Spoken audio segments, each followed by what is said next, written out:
Logic is about clear and effective thinking. It is a science and an art. This book is intended to introduce readers to the rudiments of the science, as well as to the basic skills associated with the art. We all know people who are very bright, but who do not always shine when it comes to being logical. They have the ability to think logically, that is, clearly and effectively, but that ability does not habitually manifest itself. The likelihood is that it has never been properly developed, pointing to a deficiency in their education. Indeed, logic is the very backbone of a true education, and yet it is seldom taught as such in American schools. To my mind, logic is the missing piece of the American educational system, the subject that informs every other subject from English to history to science and math. Some readers, especially if this book represents their first serious encounter with logic, might react skittishly to what appears to be an overly technical vocabulary, or to the 1xx preface symbolic notation that logic makes frequent use of. Don't be scared off by initial impressions.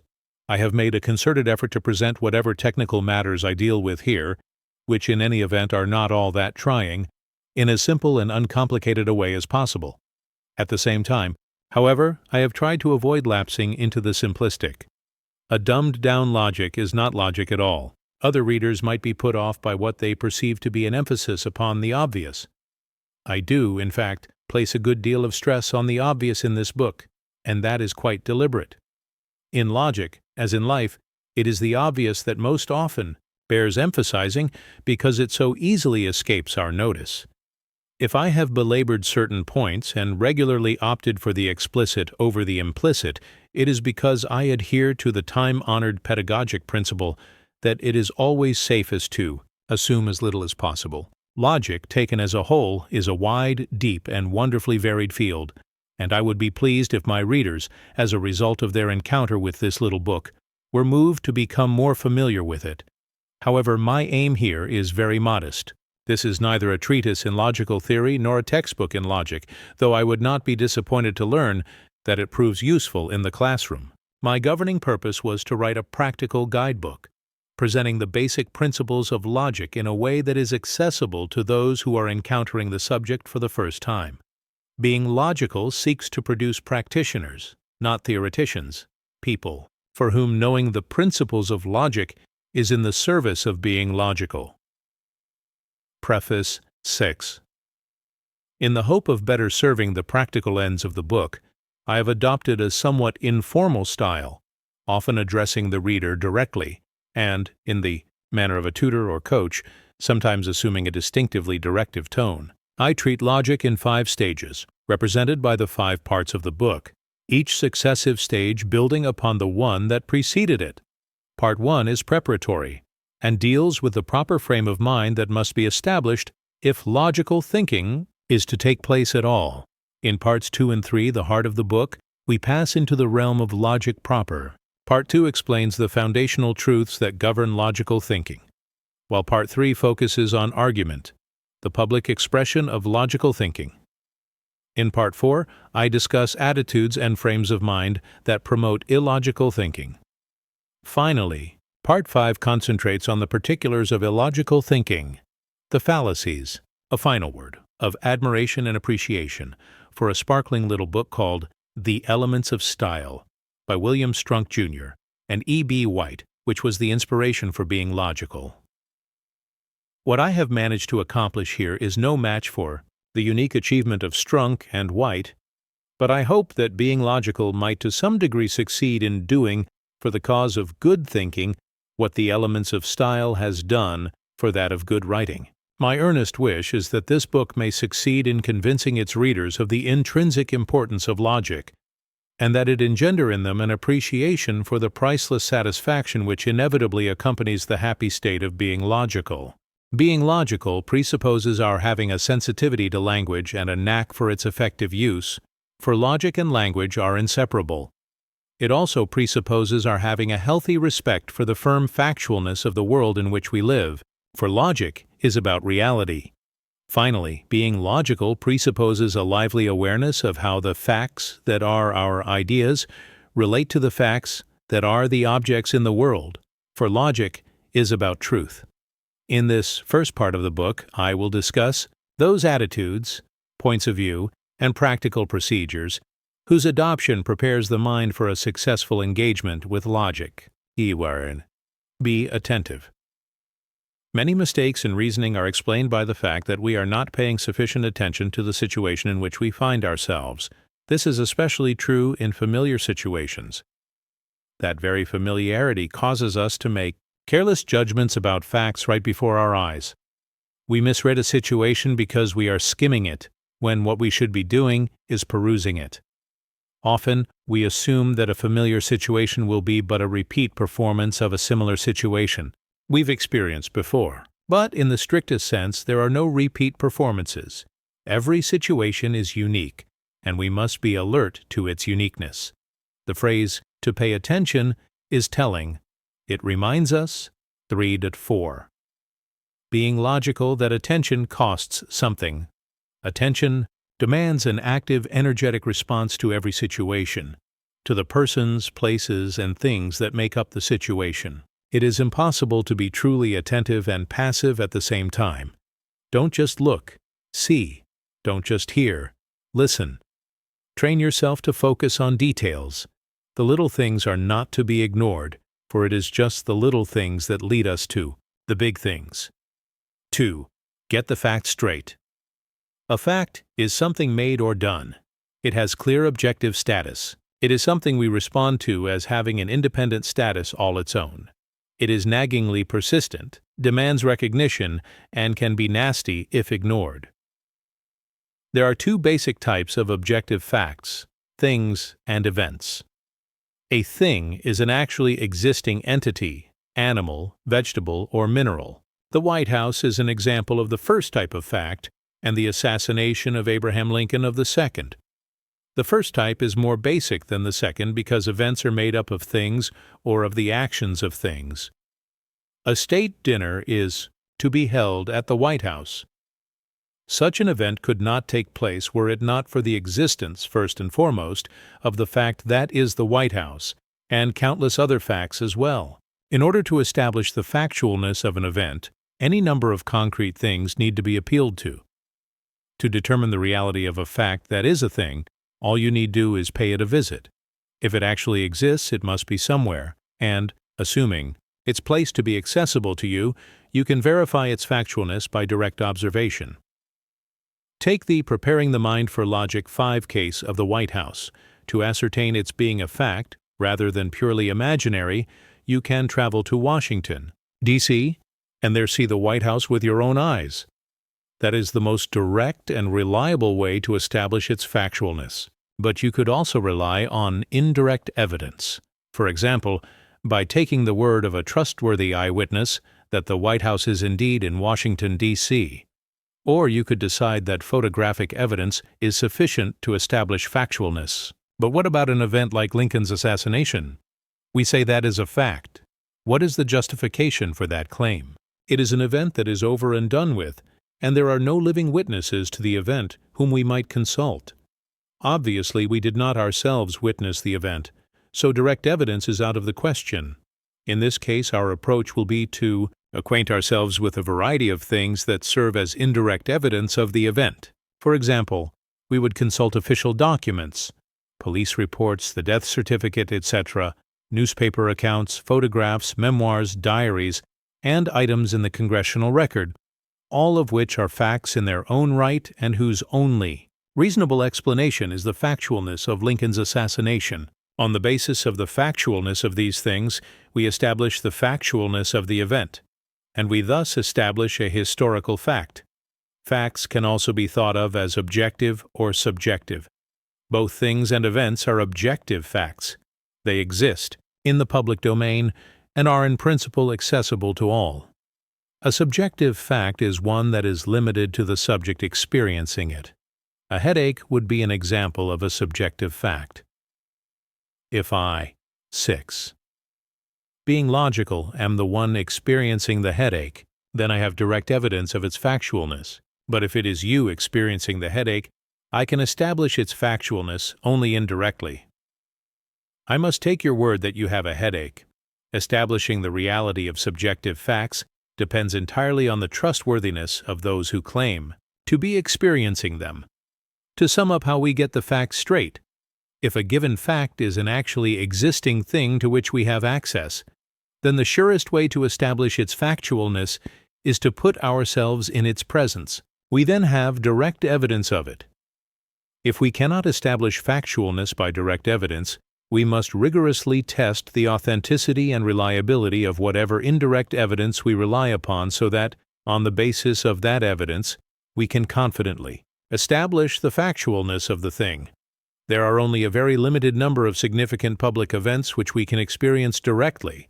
This means that, in almost every case, we must rely on indirect evidence. In establishing the factualness of events by indirect evidence, we must exercise the same kind of care we do in establishing the factualness of things by indirect evidence.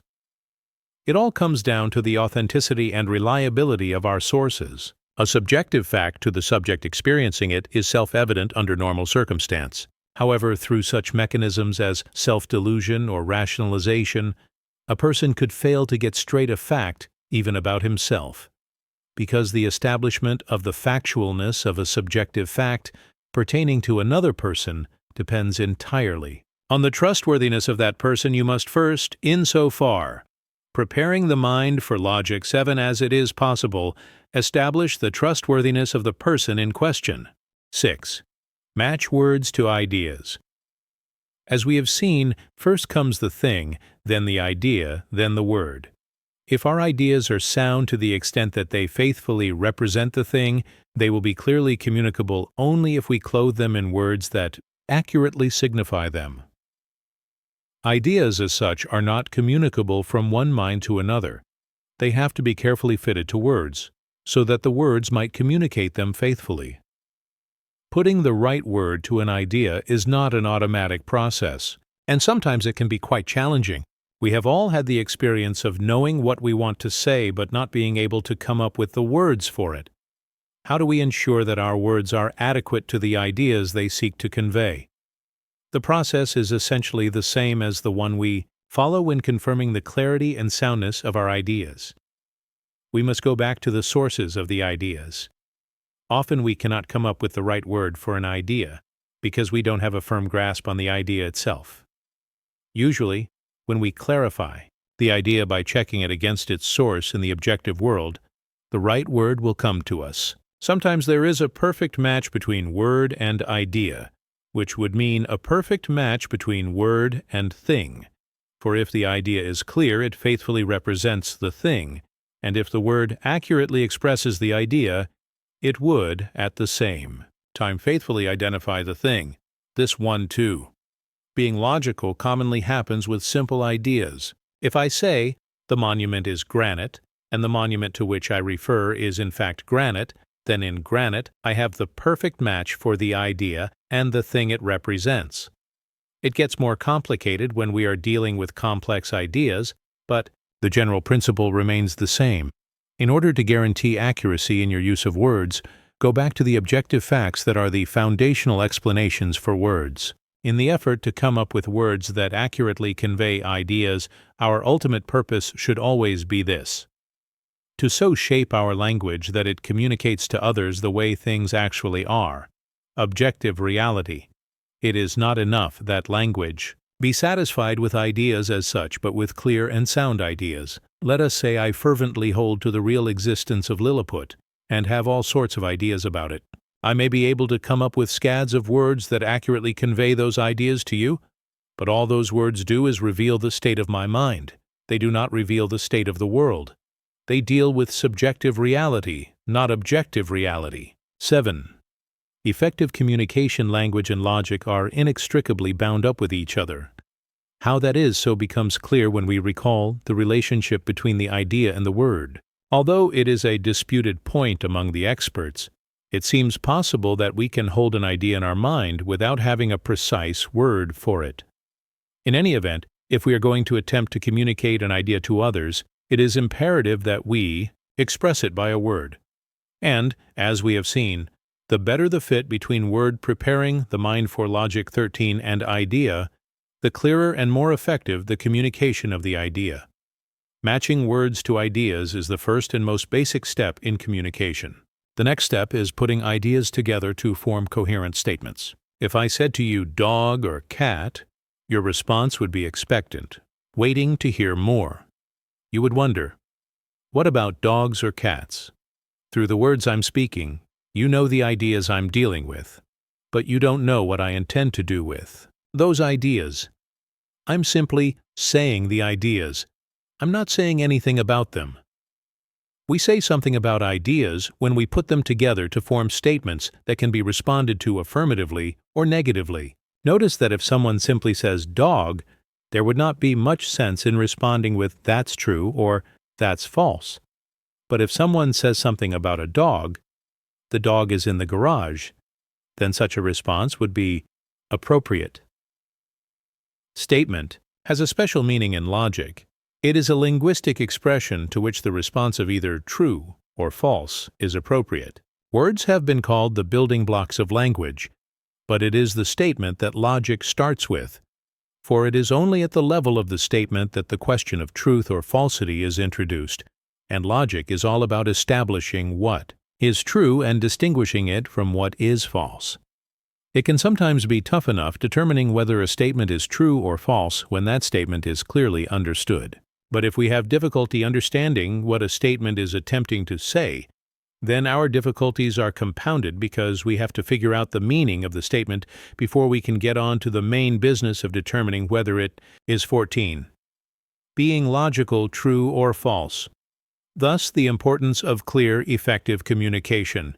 It is impossible to have clear communication without clear thinking. How can I give you a clear idea of something if it is not first clear in my own mind? However, clear ideas do not guarantee clear communication. I may have a perfectly good idea of what I'm trying to say, but can't succeed in getting my ideas across clearly and effectively. Here are some basic guidelines for effective communication. Don't assume your audience understands your meaning if you don't make it explicit.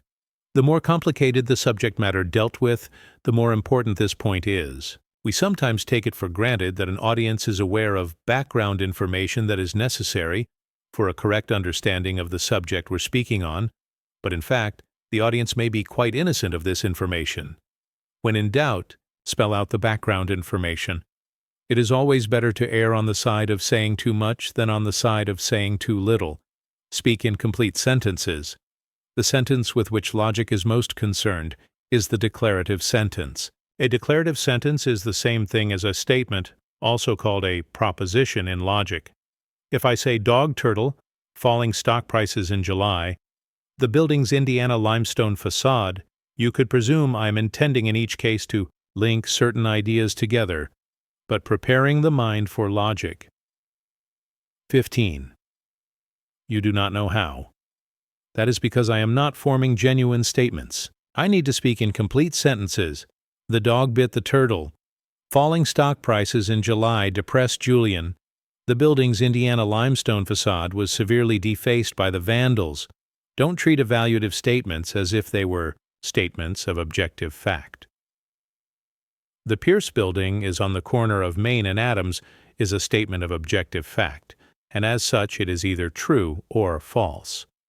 The Pierce Building is ugly is an evaluative statement, and as such it combines both subjective and objective elements. Evaluative statements do not lend themselves to a simple true or false response. We must not invite unwarranted responses to statements, which is just what we do when we attempt to pass off an evaluative statement as if it were a statement of objective fact. True statements of objective fact are not open to argument. Evaluative statements are. If I want an evaluative statement to be accepted, I must argue for it. Avoid double negatives. In Spanish, double negatives have the effect of intensifying the negative import of a sentence. In English, double negatives cancel each other out, making the sentence affirmative.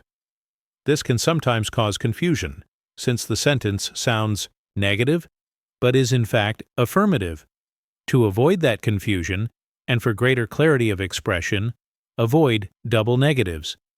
Instead of saying, "It is not unlikely that she would be welcome," say, "She would be welcome." Gear your language to your audience. If you are a physicist discussing the principle of indeterminacy with other physicists at a professional conference, you can freely use the technical jargon of your profession. But if you are asked to explain that principle to a group of non-physicists, you should adjust your vocabulary and present your material in ordinary language. Don't use technical or insider language merely to impress people. The point is to communicate. The two extremes, too, be avoided are talking down to people and talking over their heads. An important point to note here is that we obviously cannot attune our language to our audience if we do not know our audience.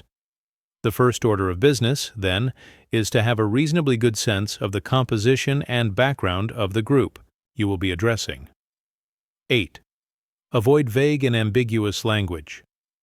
Vagueness and ambiguity are specific instances of the kind of language that can inhibit clear and effective communication.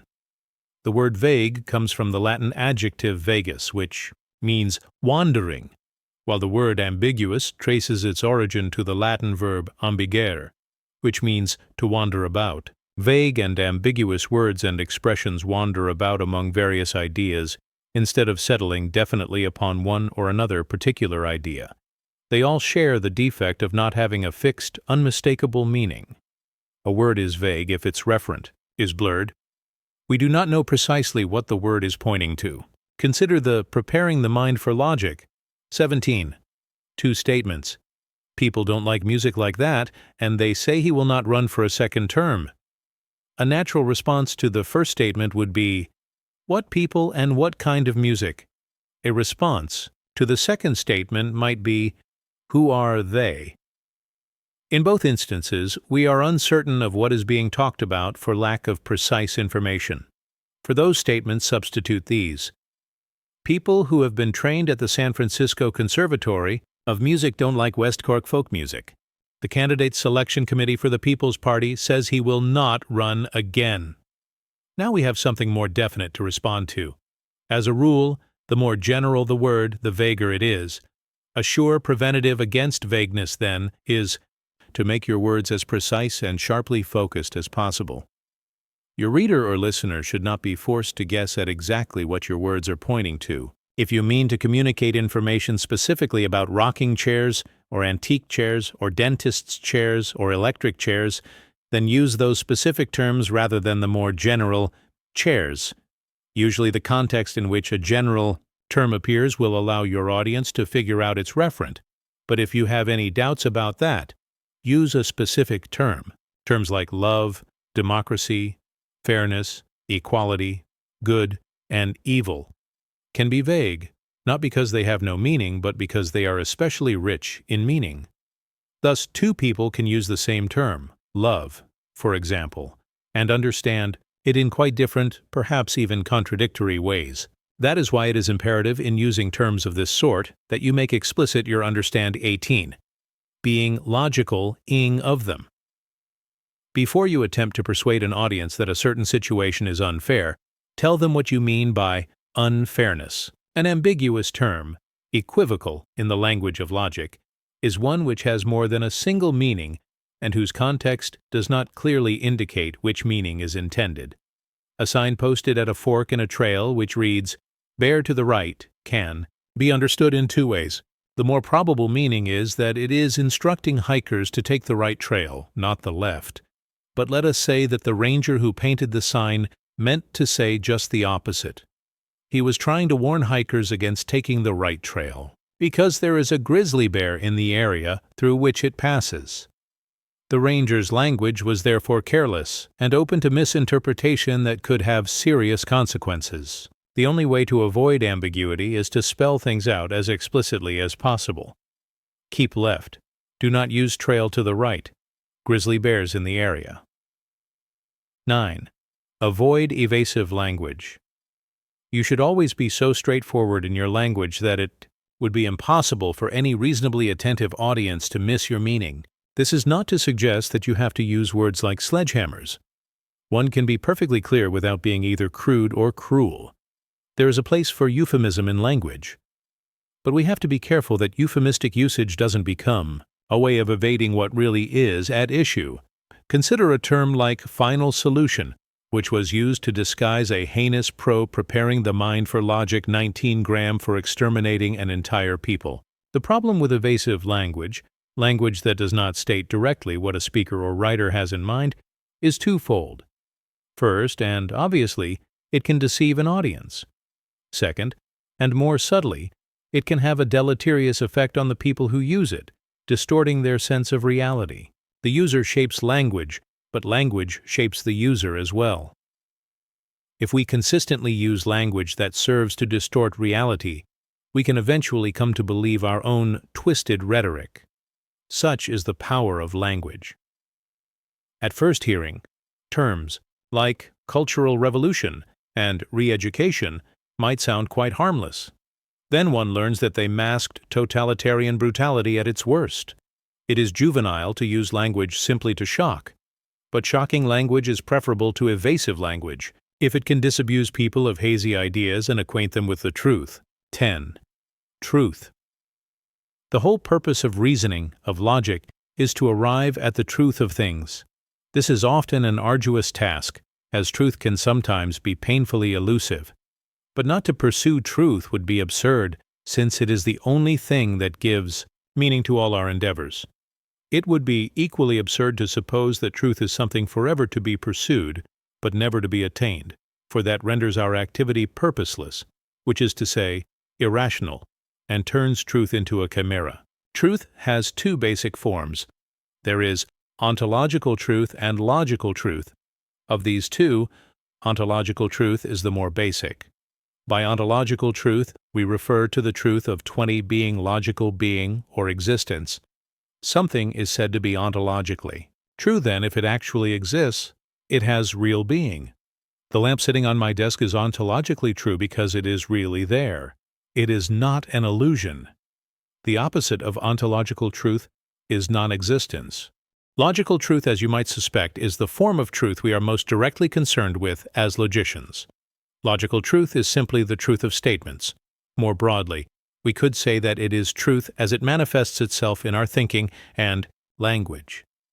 Let us examine the notion of logical truth carefully, for it is going to prove very important in all that follows.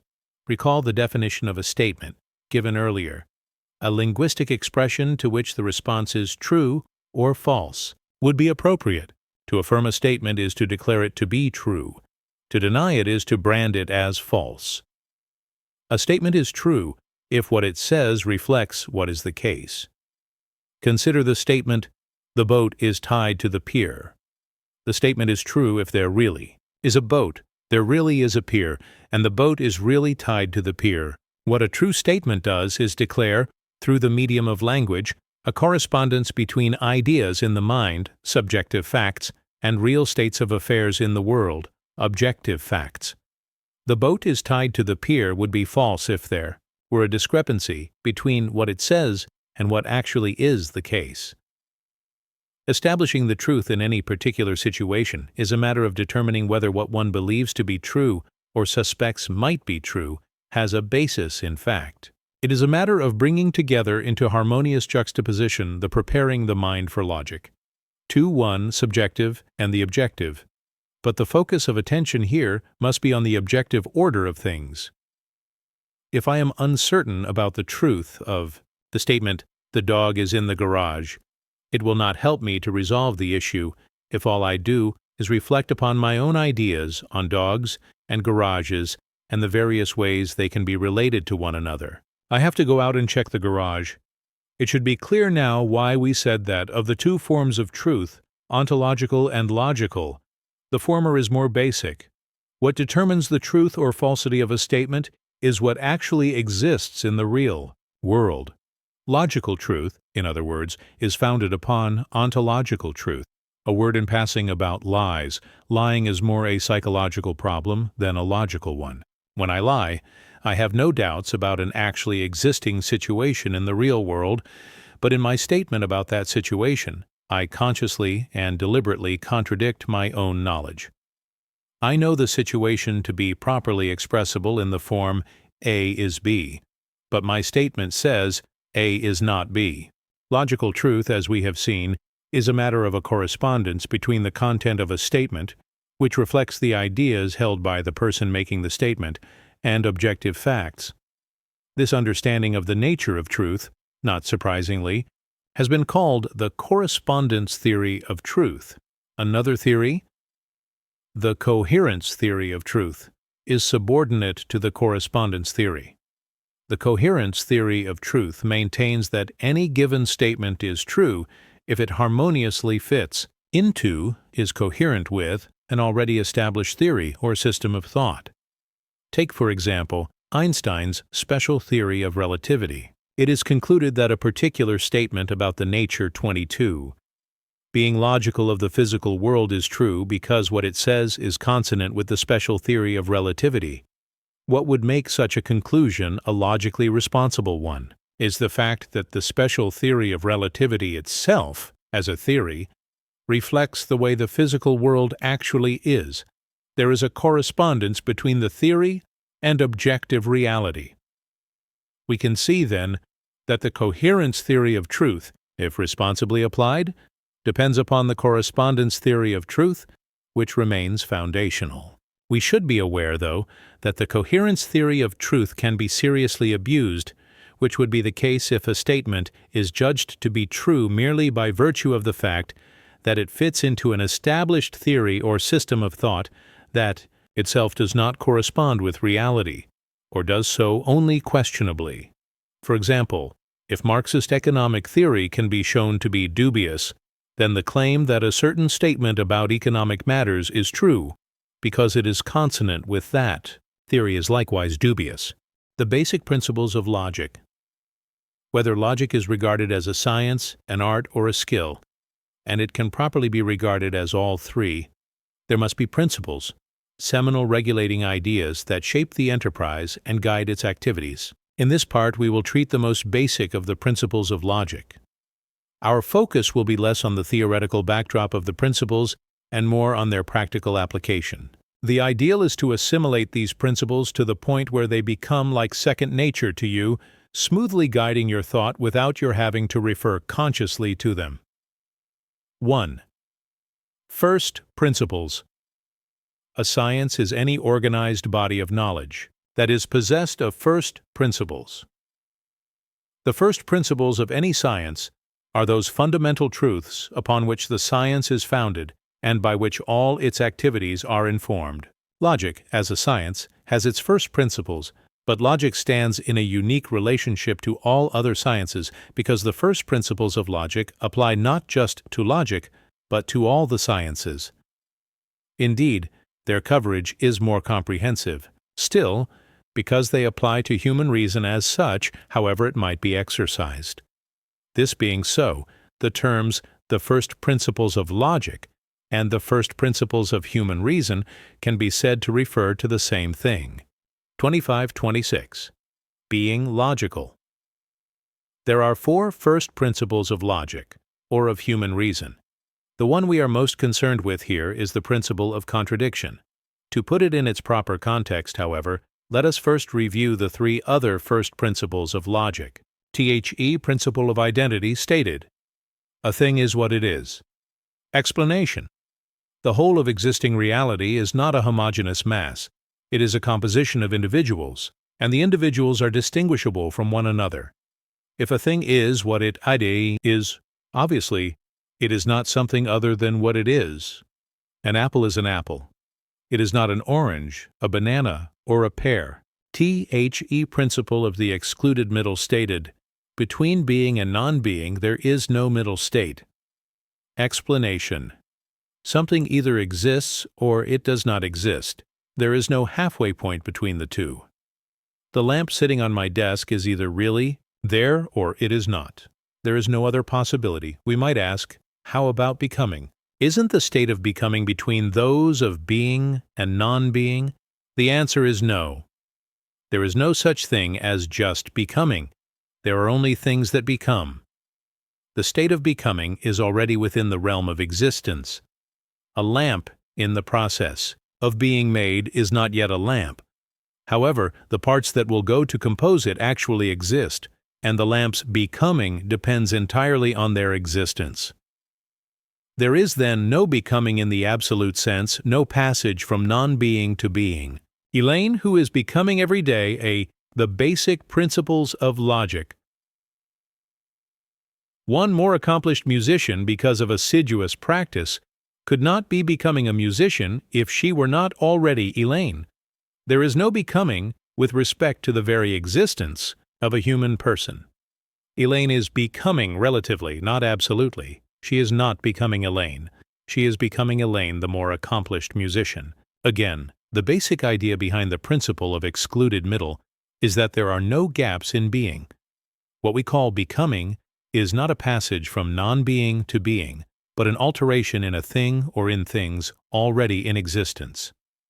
The principle of sufficient reason stated, there is a sufficient reason for everything. Explanation. The principle could also be called the principle of causality. It states that everything that actually exists in the physical universe has an explanation for its existence. What is implied in the principle is that nothing in the physical universe is self-explanatory or the cause of itself. For a thing to be a cause of itself, it would somehow have to precede itself, which is absurd. One thing is said to be the cause of another thing because A. It explains the very existence of that thing, or B.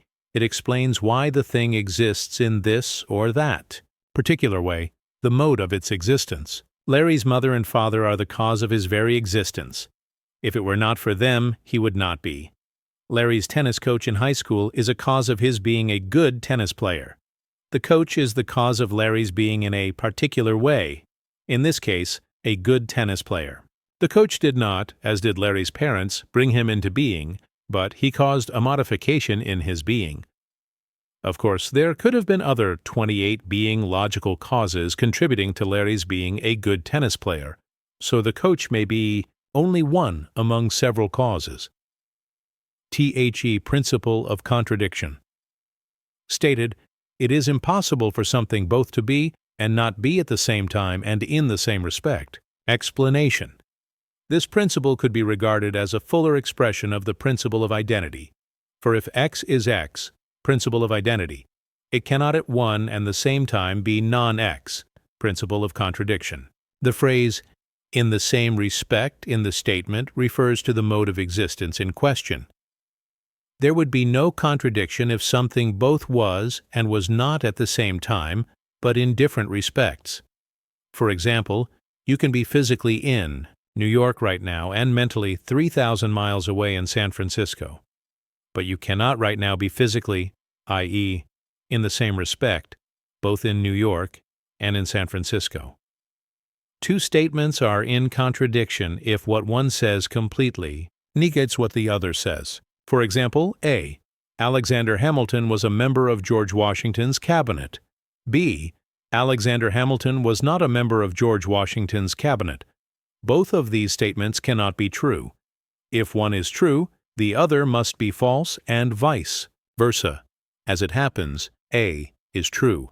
B, therefore, is false. The word contradiction comes from two Latin roots, contra, against, and dicere, to speak.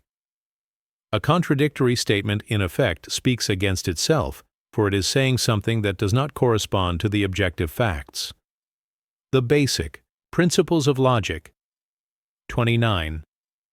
The avoidance of contradiction, therefore, is simply the avoidance of falsehood.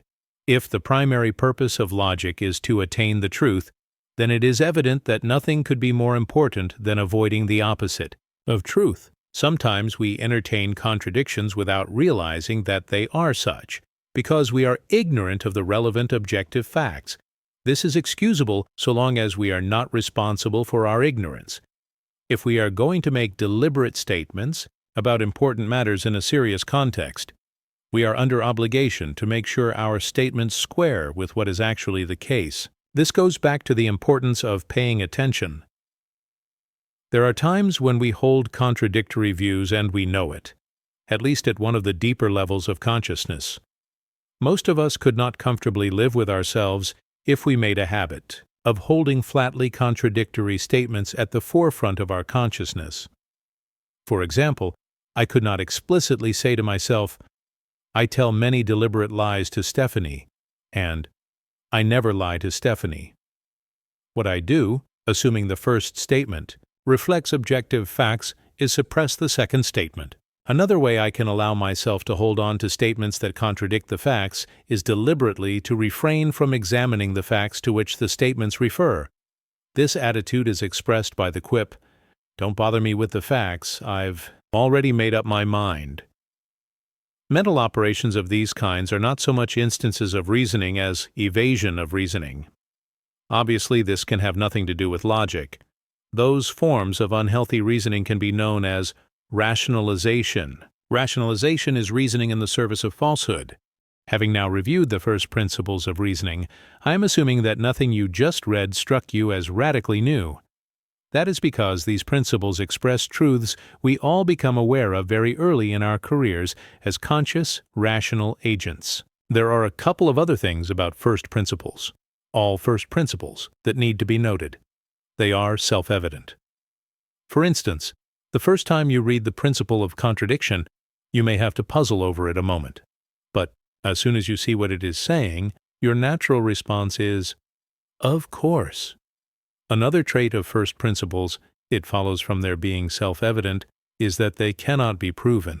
This means that they are not conclusions that follow from premises. They are not truths dependent upon antecedent truths. This is because first principles represent truths that are absolutely fundamental. They are first in the strongest sense of the word. Consider the principle of sufficient reason. I cannot prove that everything that exists must have a cause, nor do I need to, since it is a truth self-evident to me simply by my observing the way the world works. I either see it or I don't.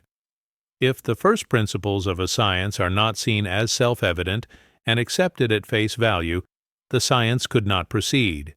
It would stall right there. 2. Real gray areas, manufactured gray areas. A gray area is a situation in which the truth cannot be clearly established. Life is full of them, and they have to be cheer. The basic principles of logic. 3. One fully contended with, but don't make too much of them. Some people become so fixated upon life's gray areas that they eventually succeed in convincing themselves that there is nothing but gray areas. A little realism is in order here. We must recognize that many things are, in fact, clearly and sharply defined, and not to see that is simply not to see clearly.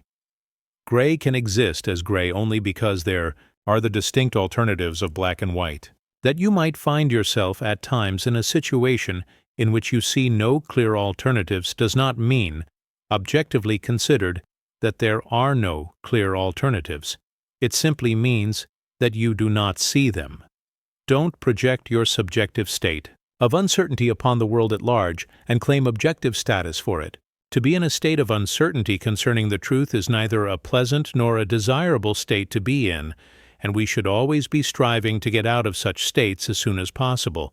But as a stay against discouragement while mired in a state of uncertainty, consider this. You may, right now, be uncertain about a particular matter, but that experience is only possible because you have known the opposite experience, the experience of being certain about something. The principle is this: a negative can only be recognized as a negative, uncertainty, because its positive opposite is already known. Therefore, you know that certainty is a real possibility. If certainty is possible at all, then it is possible, eventually, with regard to the matter about which you are now uncertain. There is nothing to preclude, theoretically, your one day overcoming the uncertainty about a particular matter you are now experiencing. 32. Being logical. 3. There's an explanation for everything, eventually. The principle of sufficient reason tells us that things don't just happen. They are caused to happen. We do not know the causes of everything, but we know that everything has a cause. A good part of our energies as rational creatures is devoted to the search for causes. We want to know why things happen. The knowledge of causes simply from a theoretical point of view, can be very satisfying, since to know the causes of things is to have a truly profound understanding of them. But the knowledge of causes also has wide-ranging practical implications, for in many instances to know causes is to be able to control them, and to control causes is to control effects. If we know a certain bacterium is the cause of a particular disease, we may be in a position to eliminate the disease effect by negating the causal activity of the bacterium. In the search for causes, we obviously begin with effects. We are confronted with a phenomenon of one kind or another, an object, a state of affairs, an event, and we are seeking an explanation for it. There is no doubt in our minds that we are dealing with objective facts. Our doubts concern only how those facts came to be. Our search is given systematic direction by the principle that there is a certain rudimentary similarity between every cause and effect. What this means in terms of the cause is that it must be capable of bringing about just the kinds of effects we are witnessing. And, in doing so, it leaves its peculiar mark on the effect. That being the case, every effect, to some degree or another, reflects the nature of its cause. The basic principles of logic. 33. What are the practical implications of this? I cannot know directly what a cause is capable of effecting when it is precisely that cause I am looking for, but I can get an indirect knowledge of its causal capability through the effect that is right before me. It is by carefully sizing up the nature of the effect that I can get some understanding of the nature of the cause, and that knowledge will guide me in my search. Let us say I am working in my study. I hear an odd noise coming from the kitchen. I go to investigate. On the floor lie the contents of a half-gallon bottle of milk that I had carelessly left on the counter. This is an objective matter of fact, the effect. What is the cause? On the counter, I see 3 ants near the bottle. The ants? No, they would not have been able to bring about an effect of this magnitude. I note that my canary is out of its cage and perched on top of the refrigerator. The canary? Once again, no. The effect is beyond the capacities of the canary. Then, through the open window, I see, out in the backyard, my neighbor's cat. Aha! Though I cannot be positive that the cat was the cause of the spilled milk, I know that a cat would at least be capable of bringing about such an effect. More investigation needs to be done, but at the moment I can at least consider the cat to be a possible cause of the spilled milk. He is under serious suspicion. 4. Done. Stop short in the search for causes. Causes often arrange themselves in a series. For example, let us suppose that we have a situation in which A is the 34 being logical cause of B. Next, we note that B is in turn the cause of C. We end up with a sequence that can be diagrammed as follows. A, B, C. Let us next suppose that C represents a problematical state of affairs that calls for a quick remedy. Knowing that C has been caused by B, we decide to concentrate our attention on B, guided by the principle that the correct way to deal with problems is to get at their causes. The logic being followed here is commendable as far as it goes, but it does not go far enough. While it is true that B is the immediate cause of C, it is not its ultimate cause. The causal sequence begins with A, and therefore that is the source of the problem. C. B is clearly the immediate cause of C. So if C is problematical, that means there is something problematical about B. But because B is itself an effect, whatever is problematical about it is to be traced to its cause A. The problem with C will not be effectively addressed, then, until the ultimate source of the problem with A is taken care of. Let's see if we can put that in plain English. Sam notices a foul odor in the kitchen. Investigating, he discovers that a bucket placed in the cabinet under the sink is filled to the brim with reeking water. Once he empties the bucket, the stench is gone. But it gradually returns as the bucket fills up again. Now, Sam could continue to empty the bucket on a regular basis to meet the problem of the bad smell, but we would be disinclined to give him high marks for intelligence were he to remain satisfied with this solution. The only way the basic principles of Logic 35 to solve the problem once and for all is to get at the root of it and fix the leaky pipes that are the explanation for the bucket continuously filling up. Sometimes our failure to find the root causes of things is attributable to simple laziness. We don't push the investigation far enough. Other times it is impatience which works against us. We are so pressed by the need to do something that we settle for quick fixes, stop-gap measures, while the basic problem remains essentially undisturbed. 5. Distinguish among causes. Thus far, we have been dealing primarily with what is called the efficient cause.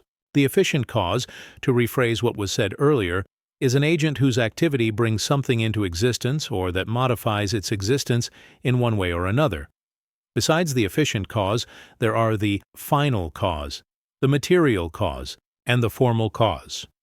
Not every type of cause can be applied to everything we are attempting to analyze in terms of causality, but the more types of causes we can identify with something, the more comprehensive is our understanding of it. The final cause, as applied to activity, is the purpose of the activity. As applied to an object, it is the use to which the object can be put. The material cause is the material out of which an object is composed. The formal cause is the identifying nature of a thing, that which makes it precisely what it is. Let us analyze a birdhouse in terms of the 4 causes. Its efficient cause is Fred, who made it. Its material cause is 36, being logical pine wood, the metal of nails, screws, and staples, and paint. Its formal cause is the peculiar configuration of its material, which accounts for its being a birdhouse and not a file box or a window planter. Its final cause is to provide shelter and a nesting site for birds. As already mentioned, not everything can be analyzed in terms of all 4 causes. A mathematical idea, or any idea, would not have a material cause because ideas are immaterial. A mathematician comes up with a particular idea. He would be its efficient cause. Its formal cause would be the specific nature of the idea, e.g., it is about concentric circles, and its final cause, let us say, is to contribute to the solution of a long-standing mathematical problem concerning concentricity and circularity. In efficient causality, a distinction can be made between the principal cause and the instrumental cause. We say that a sculptor is the principal cause of a marble statue because he is the ultimate explanation for its existence. But he is not the only explanation, for he needed tools to make the statue. In an important sense, those tools cause the statue, albeit in a subordinate way, as instruments in the hands of the sculptor. The instruments are the means through which a principal efficient cause brings about a certain effect, though instrumental. Causes are subordinate to principal causes. In many cases, they are no less necessary. A great cellist absolutely needs his instrument if he is to bring beautiful cello music into being. It is obvious that the dependence of the instrumental cause on the principal cause is absolute. The instrumental cause is passive and cannot initiate, the action of which it is capable. A cello cannot play it.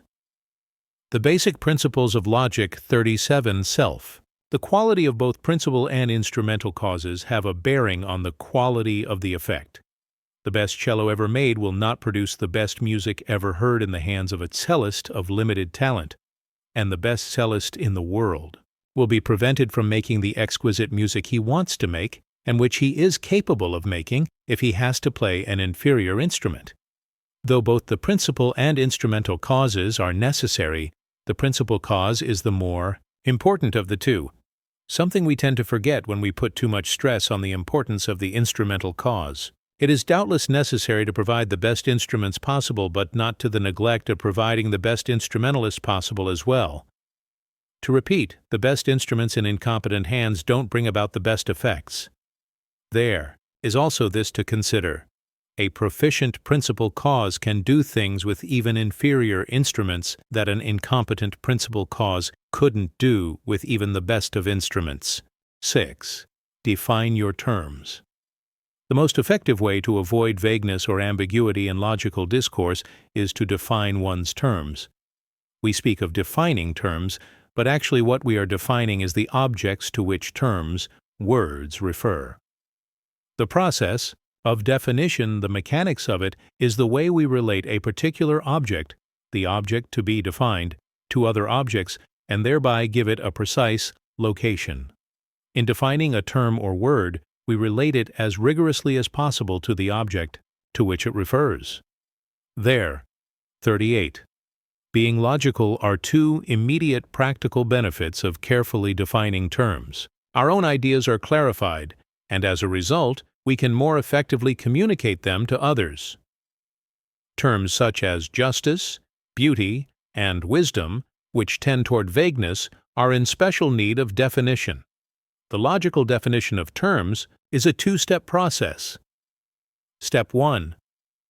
Place the term to be defined in its proximate genus. Step 2. Identify the term's specific difference. The proximate genus is that large class of objects in which the object we want to define belongs because it shares a nature with all the other members of that class. Aristotle's classic definition of man is the rational animal. In that definition, animal is the proximate genus, the most immediate class in which man belongs. Why? Because man shares an animal nature with the other members of the class. Aristotle did not choose a class such as living organism or physical substance or thing, because these would be too broad. The man he wanted to define would have been grouped with all sorts of objects with which it did not share a nature. Consider an assortment of toys in a large toy box placed in a room in a house located in Lansing, Iowa. We could say the toys are in the toy box, or in the room, or in the house, or in Lansing, Iowa. All statements would be true, but the toy box would be comparable to the proximate genus. There are different kinds of toys, but because they are all toys, they belong in the toy box. That is their proper class. The specific difference is the characteristic, or characteristics, that sets apart the object we want to define from the basic principles of logic 39 other objects in its genus. In Aristotle's definition of man, a single characteristic, rationality, is cited as differentiating man from all the other animals. The specific difference literally specifies. That is, it identifies a particular species and sets it apart from other species in its genus.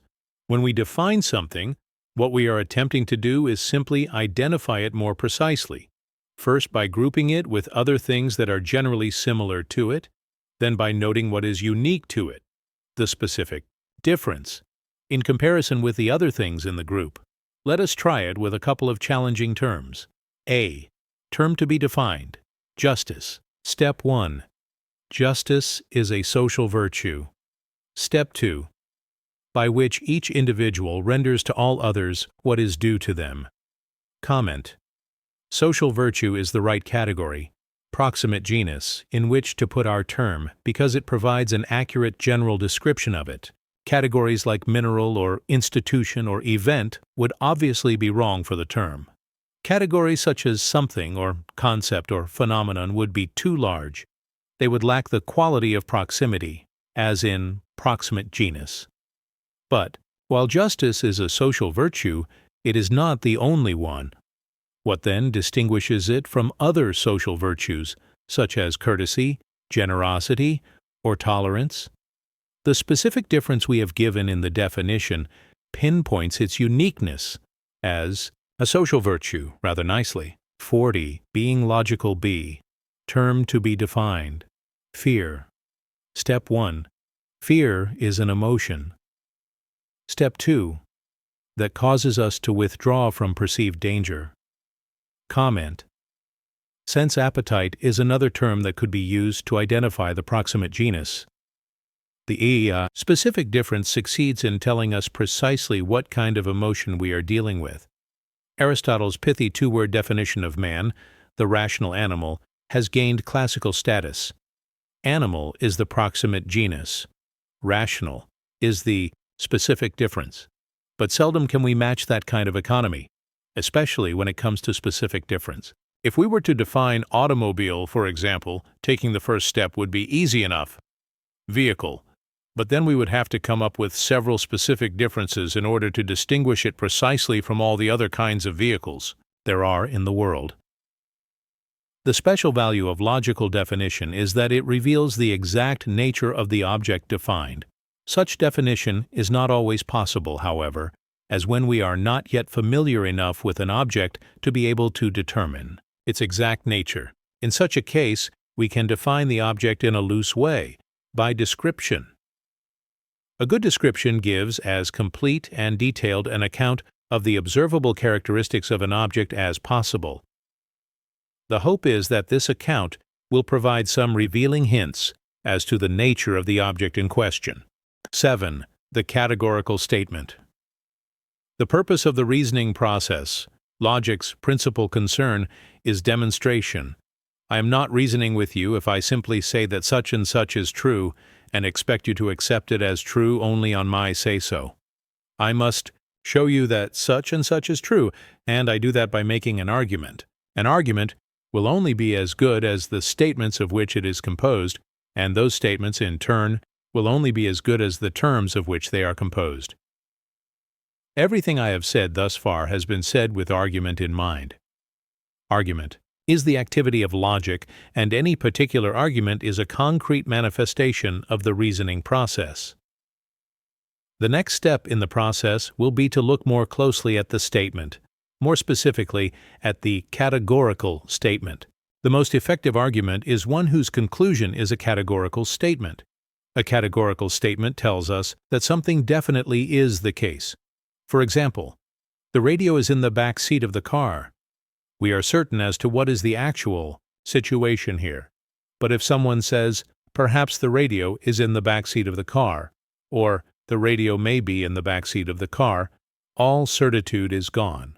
Those are not categorical statements, and we are left in doubt as to what actually is the case. A categorical argument, one made up of categorical statements, is the most effective of arguments then, because it provides us with certain knowledge. But it is the actual situation which determines whether or not we are allowed to speak any categorical statements. For example, if I have genuine doubts as to the whereabouts of the radio, it would be irresponsible of me to state categorically that it, 42 being logical, is in the back of the car. But whenever the situation warrants it, that is, whenever we have real certitude, we should express that certitude by speaking categorically. A word of caution. A statement may be categorical in form, but may not express what is objectively the case. A person may say, "The Chicago Cubs are the best team in baseball." That is a categorical statement, but what it tells us is that the person making it has no doubts about this particular matter. It reveals what is subjectively the case, because it declares what is, in fact, the speaker's opinion. But it does not refer to any objective state of affairs. 8. Generalizing. A general statement is one whose subject is very large in scope. Such a statement is not necessarily inaccurate. Horses are vertebrates, and houses are domestic dwellings, are general statements, and there is no reason to dispute the claims they are making. What makes a general statement sound is the fact that what is being attributed to the class represented by the subject is A, true, and B, in fact, applies to the entire class. In a statement like horses are vertebrates, the assumption is that each and every member of the class specified by the subject, horses, is being referred to. But the language of the statement does not make that explicit. In order to eliminate any doubt about the matter, we add the qualifier all to the statement. All horses are vertebrates. And if we do not intend to refer to each and every member, the basic principles of logic 43 of the subject class, then we must be explicit in our language. Some houses are bungalows. Explicit language in general statements is important because it guards against any possible confusion on the part of an audience. Some people deliberately leave out linguistic qualifiers, all, some, because they want what they are saying to be understood as applying to an entire class without being explicit about it. In more cases than not, a statement such as Carthaginians are cruel and stupid is meant to refer to all Carthaginians. If one who makes such a claim is called to task, he can use as an out the fact that he didn't say all Carthaginians are cruel and stupid. True, he didn't say it, but he implied it. There are two types of general statements, the universal and the particular. A universal affirmative statement is an every or all statement. All whales are mammals. It affirms something about an entire class. A universal negative statement is a no statement. No fish have feet. It denies something of an entire class. A particular statement, affirmative or negative, does not refer to each and every member of the class specified by its subject. It is usually marked by the qualifier some. Some mammals are arboreal. Some potatoes are not. New. But the statements, most adult Americans drive cars, and the majority of the junior class voted for Peterson, are also particular statements. So long as the entire class is not being referred to, the statement is particular. Be it large or small, a portion is a portion. When we refer to a statement's being universal or par. 44. Being logical-ticular, we are concerned with what in logical language is called the quantity of the statement. The singular statement stands in contrast to the general statement. It is characterized by the fact that its subject is an individual. Mary is from Maryland is a singular statement, so is Wrigley Field is in Chicago. Universal statements, affirmative or negative, are very precise. They are affirming or denying something of an entire class with no exceptions. Particular statements, on the other hand, are usually rather vague. Some covers a lot of territory. It could mean 99% or 2%. But it is possible for particular statements to be quite precise. 16% of the runners finished the race in under 2 hours. Always be as precise in your statements about things as your knowledge of them allows you to be. Argument. The language of logic. The concrete expression of logical reasoning is the argument. An argument stands or falls to the extent that the reasoning it incorporates is good or bad. In this section, we examine all that goes into the making of a healthy and effective argument. Founding an argument. Recall the earlier reference to the elemental move of reasoning, the inferential move, whereby we go from one idea that is known to be true to a second idea that is recognized as true on the force of the first idea. This move constitutes the heart of argumentation. Arguments, as we saw, are composed of statements, and it is the statements within an argument that convey the ideas with which the inferential move is concerned. Arguments can get complicated, chiefly by reason of the number of statements they may contain, but every argument, no matter how complicated, is extremely simple in its essential character. Every argument is composed of two basic elements, two different types of statements, a premise statement and a conclusion statement. A premise is a supporting statement. It is the starting point of an argument containing the known truth from which the inferent 47-48, being logical till move begins. A conclusion is a supported statement, the statement that is accepted as true on the basis of the premise.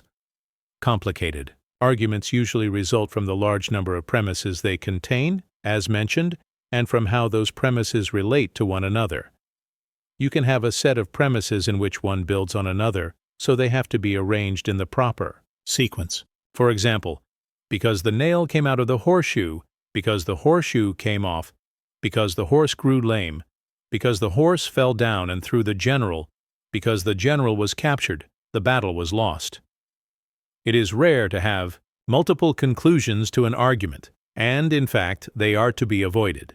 A single conclusion is always best. This is just another way of saying that the most effective arguments are those that are trying to make a single point. The simplest argument is one composed of two statements, a supporting statement or premise and a supported statement or conclusion. Usually, the context of the argument will allow you to tell which is which, but we attach what are called logical indicators to statements in order to mark them clearly as either premises or conclusions. Common logical indicators for premises are because, since, on account of.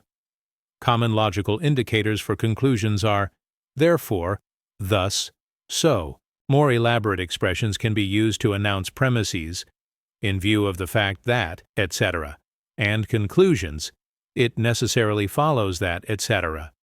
Consider this simple explanatory argument. Because he was constantly disputing with his boss, Dave was transferred to the Houston office. Argument: the language of logic. 4.9. Comment: the argument isn't trying to establish a matter of fact, Dave's transfer, but to explain it, to give the reason why it occurred. The first statement, the premise, is offered as supporting information in that, if we accept it as true, we now understand why the transfer took place. The premise is the foundation of an argument. The soundness of this foundation depends entirely on the truth of the premise. The first order of business, then, in building a sound argument is to ensure the truth of the premise. In the argument, above, if it is not true that Dave was constantly disputing with his boss, then we remain without an explanation for his transfer. Besides the imperative requirement that it be true, a premise, in order to provide a sound foundation for argument, must be sufficiently wide in scope to contain the conclusion. This is a point I will discuss in sections 14 and 15. 2. The move from universal to particular. The nature of a universal statement is such that, if it is true, a particular statement with the same subject and predicate is also true. So, if it is true that every dog is carnivorous, then it is true that some dogs are carnivorous. If no males are mothers is true, then that some males are not mothers is also true. Those are neither very informative nor very interesting conclusions, but the simple inferences that produce them are worth pausing over for a moment, because they provide us with a vivid example of necessitation in argument. Given the truth of the premise that all dogs are carnivorous, there can be no doubt whatsoever about the truth of the conclusion that 50 being logical. Some dogs are carnivorous, and there is no escaping the truth that some males are not mothers. Once we recognize that no males are mothers, those conclusions, as we say, follow necessarily. A necessary conclusion is one that it is not possible to doubt. It is certain. The logic behind the move from universal to particular and the necessity it entails is simple enough. If I know something to be true about an entire group, then it must also be true about any portion of the group. 3. The move from particular to universal. The move from universal to particular ensures a necessarily true conclusion. The movement from particular to universal offers no such assurance. Knowledge of a part does not allow me to say anything definitive about the whole. In some instances, any attempt to make that move would yield a conclusion that is manifestly false. Some women are mothers is a statement about whose truth I can be perfectly confident, but I am not allowed to use it to support the conclusion that every woman is a mother. This shows us that it is not enough for a premise be true to make it a sound foundation for an argument. It must also be sufficiently large in scope to encompass the conclusion, and that's precisely what cannot happen if the premise is a particular statement, and the conclusion a universal statement. The whole can contain a part, but a part cannot contain the whole. Is there any legitimate way we can move from particular to universal? Yes, so long as we take care not to claim anything beyond what the evidence allows us to claim. We can. Argument. The language of logic. 5.1. Not put forward certain conclusions, but we can suggest probable ones. The move here, in other words, must be a cautious one. If every citizen of County Clare I've met to date, and let's say it's a goodly number, has had red hair and green eyes, it would not be completely irresponsible of me to say something like, it may be the case that all citizens of County Clare have red hair and green eyes. Whether my conjecture is a likely one is another story. It is a pretty obvious mistake to claim that something is necessarily true for a whole group because it happens to be true for a part of the group, but that mistake has to have special attention called to it because, for all its obviousness, it is one we are constantly falling into. It easily qualifies as one of the human family's favorite fallacies. 4. Predication. A statement, we recall, is a linguistic expression which makes an assertion that can be affirmed or denied. Grammatically considered, every statement is composed of a subject and a predicate. That about which something is said is the subject. What is said is the predicate. Predication, then, is the idea-connecting process by which we attribute something to something else. Lorraine is the assistant conductor. In that statement, the idea of being the assistant conductor is predicated of Lorraine. If predication is the process of bringing ideas together and coupling them, then the test of sound predication is that the ideas that are brought together belong together. Ideas belong together if their grammatical connection reflects a 52 being, logical real connection in the objective order of things. In the statement, measles is infectious, infectiousness is predicated of measles. This is a sound predication because the subject and predicate do indeed belong together. The statement reflects a real connection. The same can be said for the statement Ulysses S. Grant was born in Ohio. Being born in Ohio is properly predicated of Grant because the statement reflects what is actually the case. It can be seen, then, that the upshot of sound predication is that we end up with true statements. Conversely, unsound predication results in false statements. Jane Austen wrote persuasion in New Hampshire is false because writing persuasion in New Hampshire cannot be predicated of Jane Austen. 5. Negative statements. Affirmative statements connect ideas. Negative statements disconnect ideas. A universal negative statement disconnects ideas completely. No philosophers are infallible. A particular negative statement disconnects ideas incompletely. Some North Dakotans do not read Dickens. When we say that a statement can be affirmed or denied, we are saying merely that it can be true or false. The denial of a statement, then, simply means to declare it to be false. A statement can be false irrespective of its being affirmative or negative. When we speak in logical language of the quality of a statement, we are referring to its being either affirmative or negative. Herman Melville was never argument. The language of logic, Thought 3. President of the United States is true. Moby Dick is not about a whale is false. Negative statements can sometimes be tricky, and we must be careful when we use them to make sure they are actually saying what we intend them to say. Consider the statement, all dogs are not mongrels. We note the all, a sign of universality, and the negative indicator not, and we might be tempted too quickly to suppose that what we have here is a universal negative statement. In fact, it is a particular negative statement. In a universal negative statement, a complete severance is made between subject and predicate, but that is not what is happening in this construction. The key to the negative message of the statement can be expressed in the phrase, not all. Not all, or not every, does not mean the same thing as none. It translates as some. The predicate of the statement, mongrels, is not being separated from the entire class represented by the subject, dog, but from only a part of it. What the statement is saying, then, is, some dogs are not mongrels. All things being equal, if the same idea can be communicated both affirmatively and negatively, it is better to opt for the affirmative construction. Consider the two statements. Some of the students are hard workers, and some of the students are not hard workers.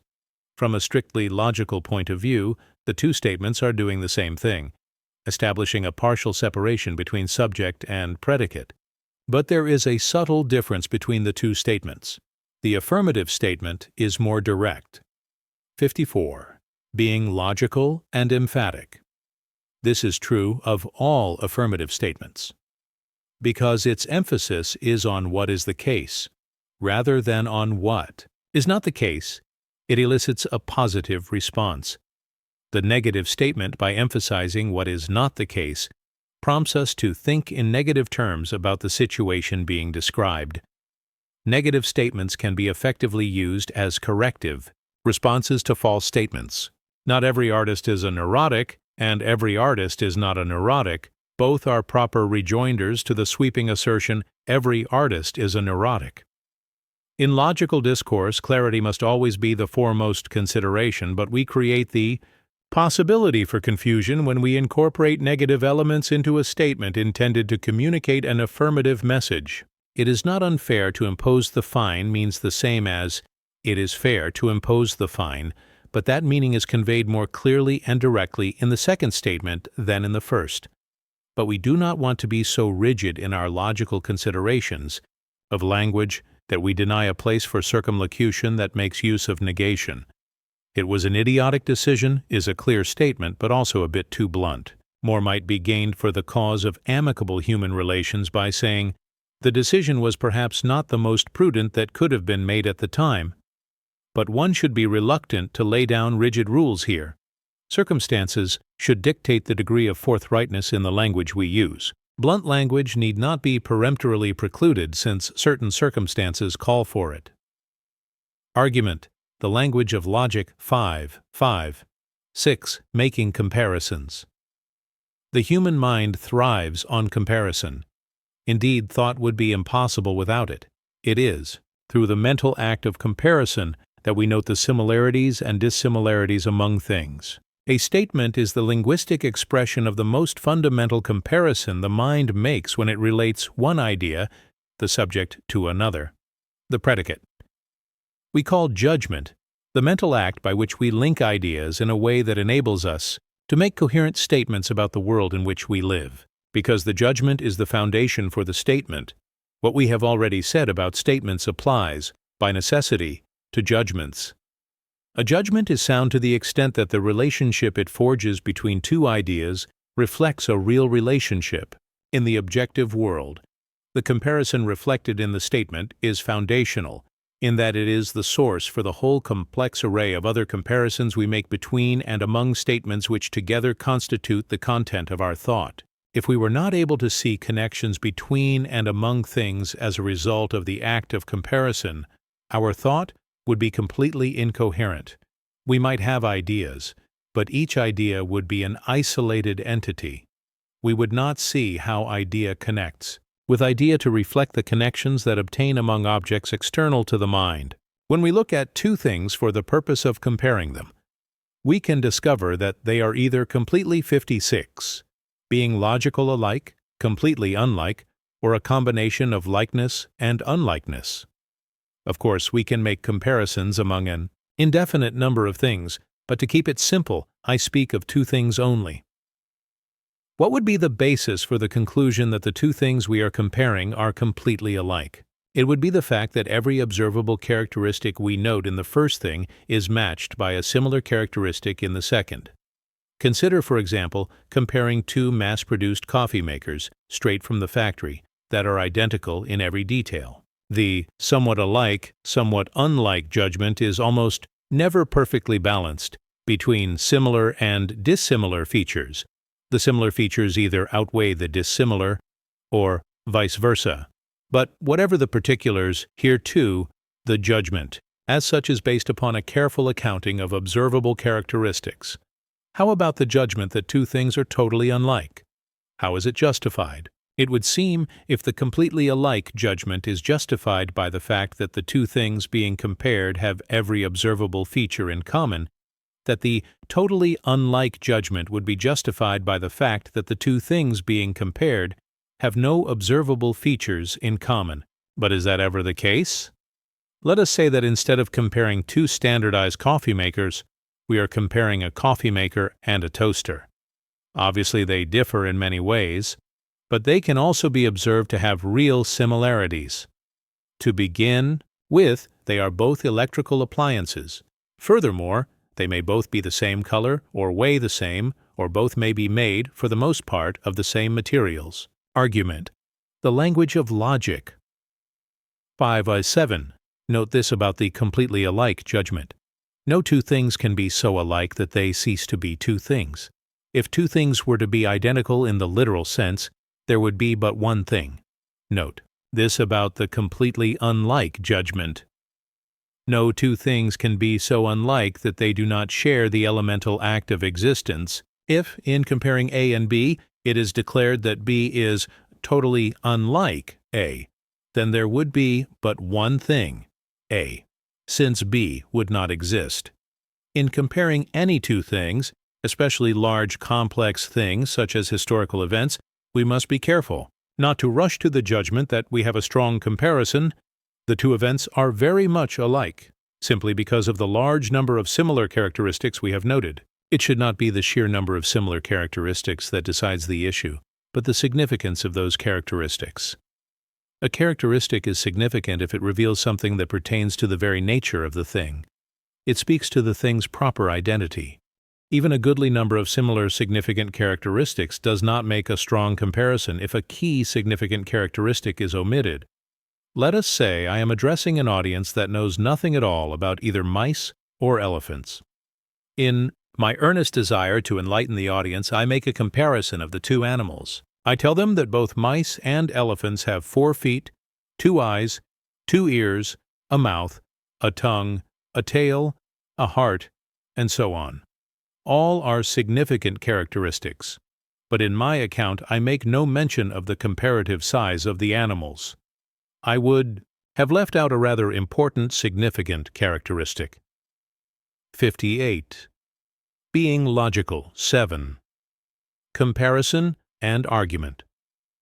When we bring argument to bear on comparison, our purpose is to demonstrate, i.e., prove by argument, that the two things we are comparing are in fact similar. Let us say I am comparing two things, A and B. I study both of them closely.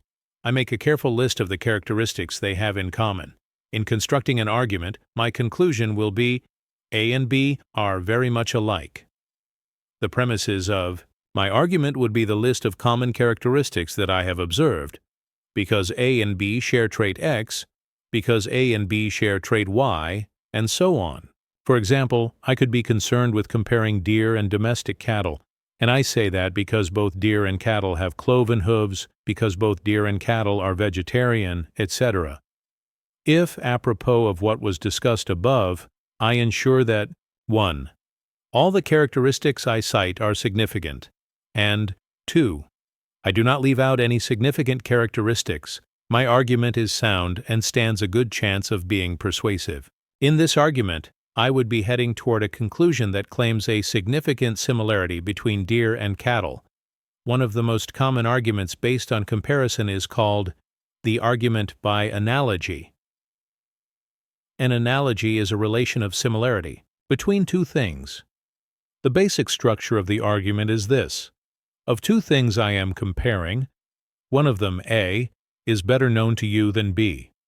The aim of my argument is to persuade you that A and B have enough obvious, undisputed points in common, that an additional point, which is not so obvious and therefore disputable, is also shared by them. Let A stand for a historical event, such as argument, the language of logic.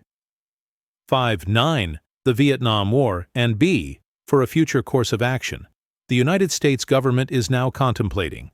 Let's call it Operation Pure Altruism. My task is to convince you that there are enough similarities between the Vietnam War and Operation Pure Altruism that, if the government were in fact to embark upon the latter, the experience would be comparable to that of the Vietnam War.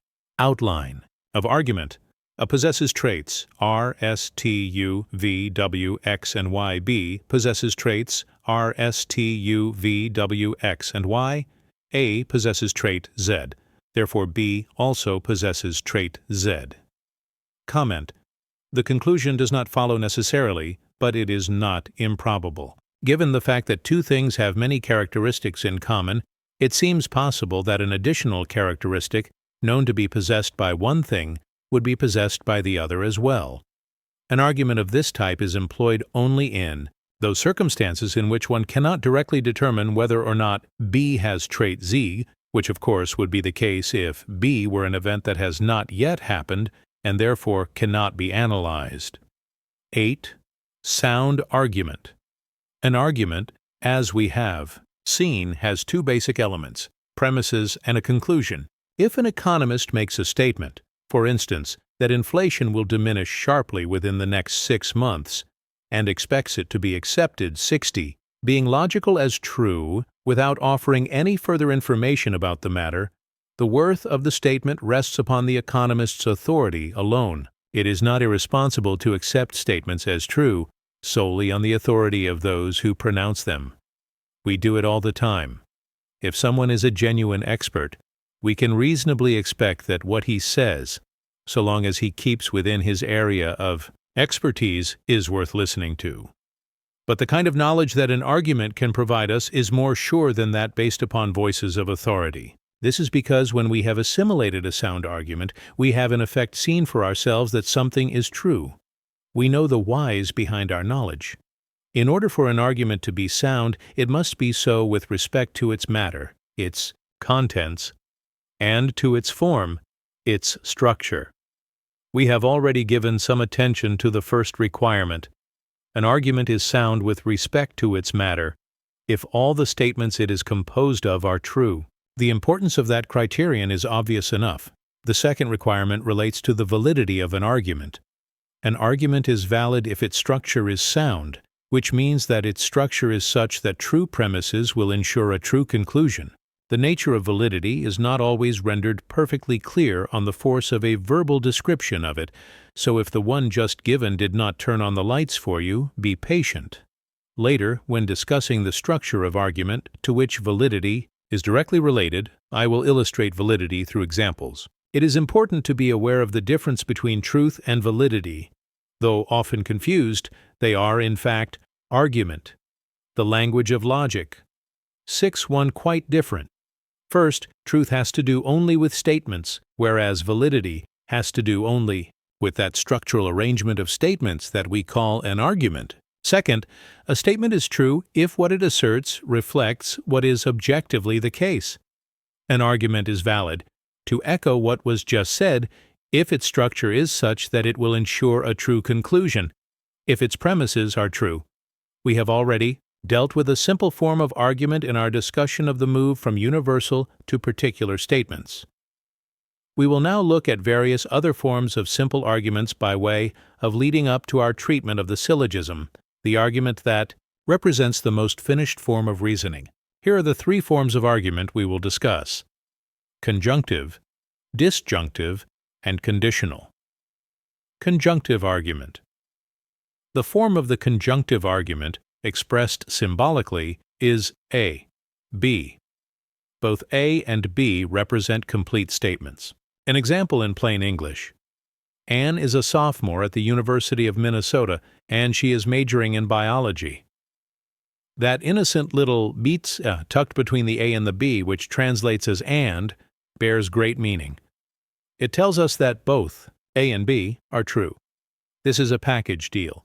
You can't isolate one term and take that as true while regarding the other as false. A kasha B can serve as a premise for an argument, and two conclusions can validly follow from it. Thus, A, B, therefore, A, therefore, B, 62. Being logical comment. Both A and B. Denying that Anne is really a sophomore at the University of Minnesota, or that she is really majoring in biology, are false because they contradict what is stated in the argument's premise. Disjunctive argument. The disjunctive argument is represented symbolically as follows: A v B. Once again, A and B stand for complete statements. The symbol V stands for or. Example: Arden either took the train to Washington last night or he took a plane there. Here we are dealing with a strict or exclusive disjunctive statement. That means that the two components of the statement are mutually exclusive. They both cannot be true. If one is true, the other must be false, and vice versa. Also, and this is important, both of the components cannot be false. If they were, that would render the expression deceptive, for if we say either A or B, we are saying that one or the other is the case. If we mean neither A nor B, then that is what we must say. The valid disjunctive arguments are as follows: AVB, AVB, AVB, AVB, AB, AB, therefore, B, therefore, A, therefore, B, therefore. A comment. In the above notation, A means not A and B means not B. Observe that in these arguments an additional step has been added in comparison to the conjunctive argument. In the first example above, instead of moving argument, the language of logic 6.3, directly from the initial statement, A v B, to the conclusion, therefore B, here we need an intervening statement, A, to complete the argument. Specifically, we have to be informed which of the two disjunctions, A, B, is true. In this argument, then, we have two premises. A v. B is the major premise, A is the minor premise. The logic of the above arguments is as follows. Because A and B are mutually exclusive, if one is true, the other is false, and vice versa. And A and B are the only two possibilities. So, if I know for sure that Arden took the train to Washington, he cannot have taken a plane. If I know for sure he took a plane, he cannot have taken the train. Conversely, if I know for sure he did not take the train, he must have taken a plane. If I know for sure he did not take a plane, he must have taken the train. There are only two possibilities. 9. Conditional argument. Conditional argument, sometimes called hypothetical argument, is an if-then argument. It reflects a way we habitually think. For instance, if the weather is nice on Thursday, we'll go on a picnic. Or, if you work hard, you will eventually attain your goal. A certain condition is set with the idea in mind that, if that condition is met, then certain consequences will follow. Let's take a closer look at this important kind of argument in symbolic form. A, B, A therefore, B 64, being logical. We begin with the conditional statement A. B, if A, then B, a conditional statement. Like a conjunctive and a disjunctive statement, is really a compound statement. In other words, in this case, A is a statement, if the Bulldogs win the game, and B is a statement, they will go to the playoffs. The first statement is called the antecedent. The second is called the consequent. A, E, B. The first line is the major premise of the argument. A, the second line, is the minor premise. The third line, therefore B, is obviously the argument's conclusion. The word therefore is, again, the logical indicator that identifies the statement as a conclusion.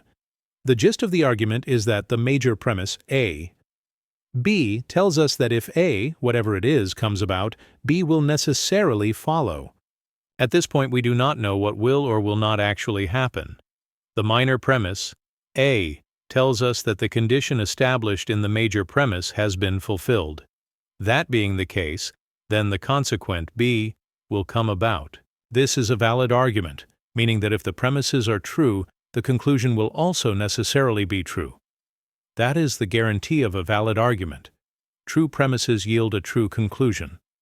But in order to appreciate the validity of conditional argument, we must have a very clear understanding of what precisely the major premise, A, B, is telling us. It is saying that the link between A and B is absolutely necessary. In other words, if A comes about, then B must come about. This being the case, it should be apparent that most of the conditional arguments we use in our daily lives are not such in the strict logical sense. Consider an earlier example. Argument, the language of logic, 6.5. If the weather is nice on Thursday, we'll go on a picnic. If we reflect on that statement, we will see that there is no necessary connection between the antecedent, nice weather on Thursday, and the consequent, going on a picnic. The weather could be ideal on Thursday, and yet, for any number of reasons, not now foreseen, there may be no picnic. But consider this argument. If Louise is running, then Louise is moving. But Louise is in fact running. Therefore, Louise is moving. Here we can see that there is a strict bond of necessity between antecedent and consequent. There is no way in the world Louise could be running and yet not moving at the same time, so the argument's conclusion is necessarily true. There is another valid form of conditional argument, symbolically schematized as follows. A, B, B, therefore. The major premise sets the condition. If Louise is running, then she is moving. The minor premise, B, tells us Louise is not moving. Conclusion, therefore she is not running. The logic of the argument, because running necessarily entails moving, since it is impossible to be running and not moving. If one is not moving, then obviously one cannot be running. In Part 5, Sections 1 and 2, where I discuss fallacious reasoning, I will take up the invalid forms of conditional argument. Though we depend heavily on the kind of reasoning exemplified by conditional argument, it is rare again that we use it in the strict logical sense. Seldom is it the case that there is a real necessary connection between antecedent and consequent in our arguments. The result of this is that the conclusions we reach in our arguments do not necessarily follow. This does not mean, however, that conditional argument that yields anything less than necessary conclusions is of no value, much less that it is irresponsible to use such argument. In the vast majority of conditional arguments we use, our conclusions will be probable ones. Our aim should be to construct our arguments in such a way that their conclusions will carry as high a degree of probability as possible. Imagine that a friend says to you, "If I win the lottery, I will donate all those millions to charity." Hearing that, you very likely would not be expecting your friend's favorite charities to be soon rolling in money. Your skepticism would be based on the fact that a very big if has been laid down by the statement. The chances of the condition being met are minuscule. In a conditional argument that does not entail necessity, the stronger the connection between antecedent and consequent, the more probable it is that the consequent will turn out to be true. Let me return to an example I used earlier. If the Bulldogs win the game, they will be in the playoffs. Let's assume that this describes a situation based on objective fact. Given their present record, if they win the game, the Bulldogs are guaranteed a spot in the playoffs. However, the connection between antecedent, winning the game, and consequent, getting in the playoffs, is not a necessary argument. The language of logic, 6-7-1. The Bulldogs could win the game and, let us say, there could be a players' strike, canceling the playoffs for this year.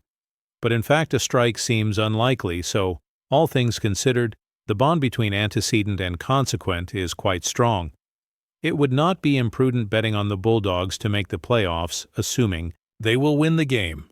The strength of your conditional argument depends on your knowledge of the two things you are bringing together in the conditional statement that leads off the argument, and of how they are related.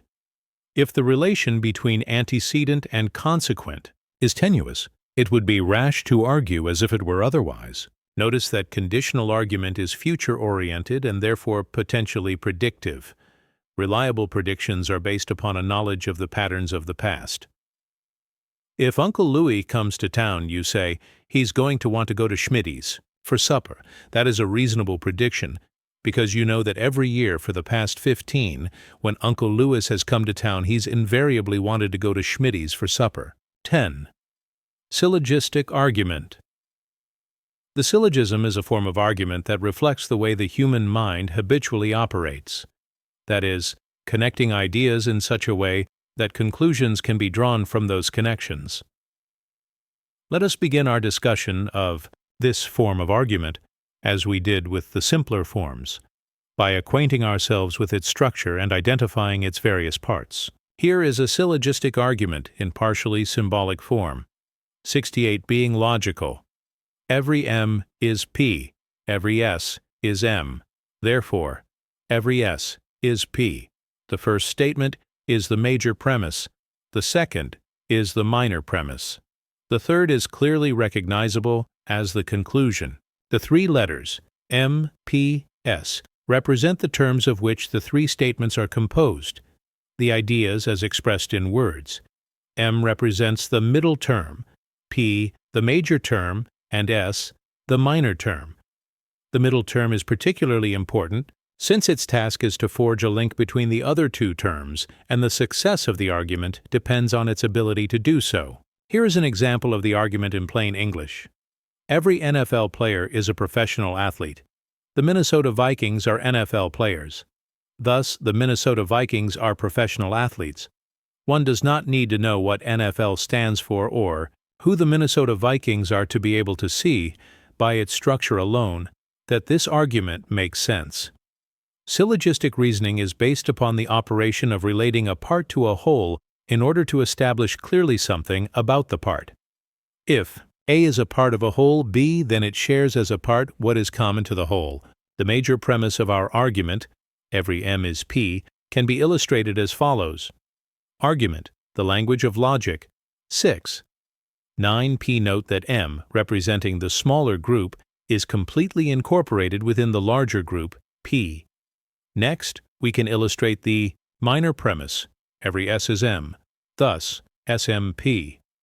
The minor premise repeats the operation of the major premise.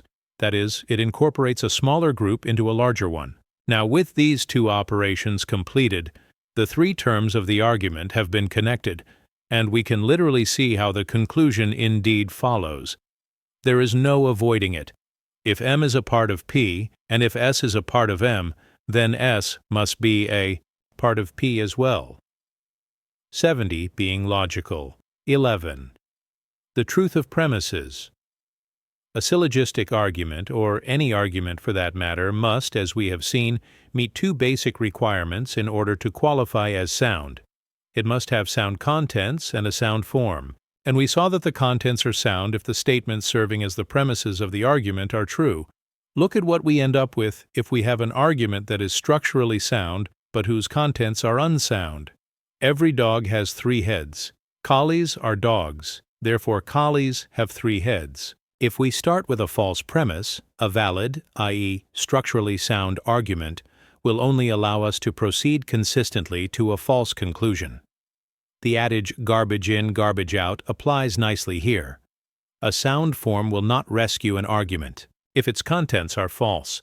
The situation might be likened to an automobile that is in perfect condition mechanically, sound form, but whose gas tank is filled with water, unsound contents. The best of vehicles will not get us to where we want. To go without the gas, validity is not enough. 12. The relevancy of premises. While the truth of the premises is a necessary condition for sound argument, it is not a sufficient condition. True premises may not contribute much to the argument if they poorly support its conclusion. Recall that. The purpose of argument. The language of logic. 7. One premises is to support a conclusion, to give us some persuasive reasons for accepting it. But if premises, though true, are weak, they cannot do this. One of the ways premises display weakness is by not being to the point of the conclusion. Consider this example. Pierre Poseur was an All-American football player. Pierre Poseur earned his first $1 million before he was 30. Pierre Poseur is handsome and has a winning smile. Therefore, Pierre Poseur should be elected governor. Let us assume that everything said of Mr. Poseur in the premises is true. He was in fact an All-American. He did earn his first $1 million before he was 30, and he is a handsome devil with a winning smile. But all of this, though true, is not really relevant to the issue at hand. It tells us nothing about what specific qualifications he might have, which would enable him to assume the weighty responsibilities associated with being governor of the state. Now consider another argument, this one in favor of his opponent. John Vere spent 4 years in the Peace Corps. He is a constitutional lawyer. He was mayor of Center City for 2 terms. He has served in the state legislature for 12 years. Therefore, he should be elected governor. The premises of this argument have a more direct relationship to the conclusion than do the premises of the previous 72 being logical argument. We may not be compelled by them, but we would be reluctant to dismiss them as having no bearing on the conclusion. 13. Statements of fact, statements of value. Musicians are people who make music is a factual statement.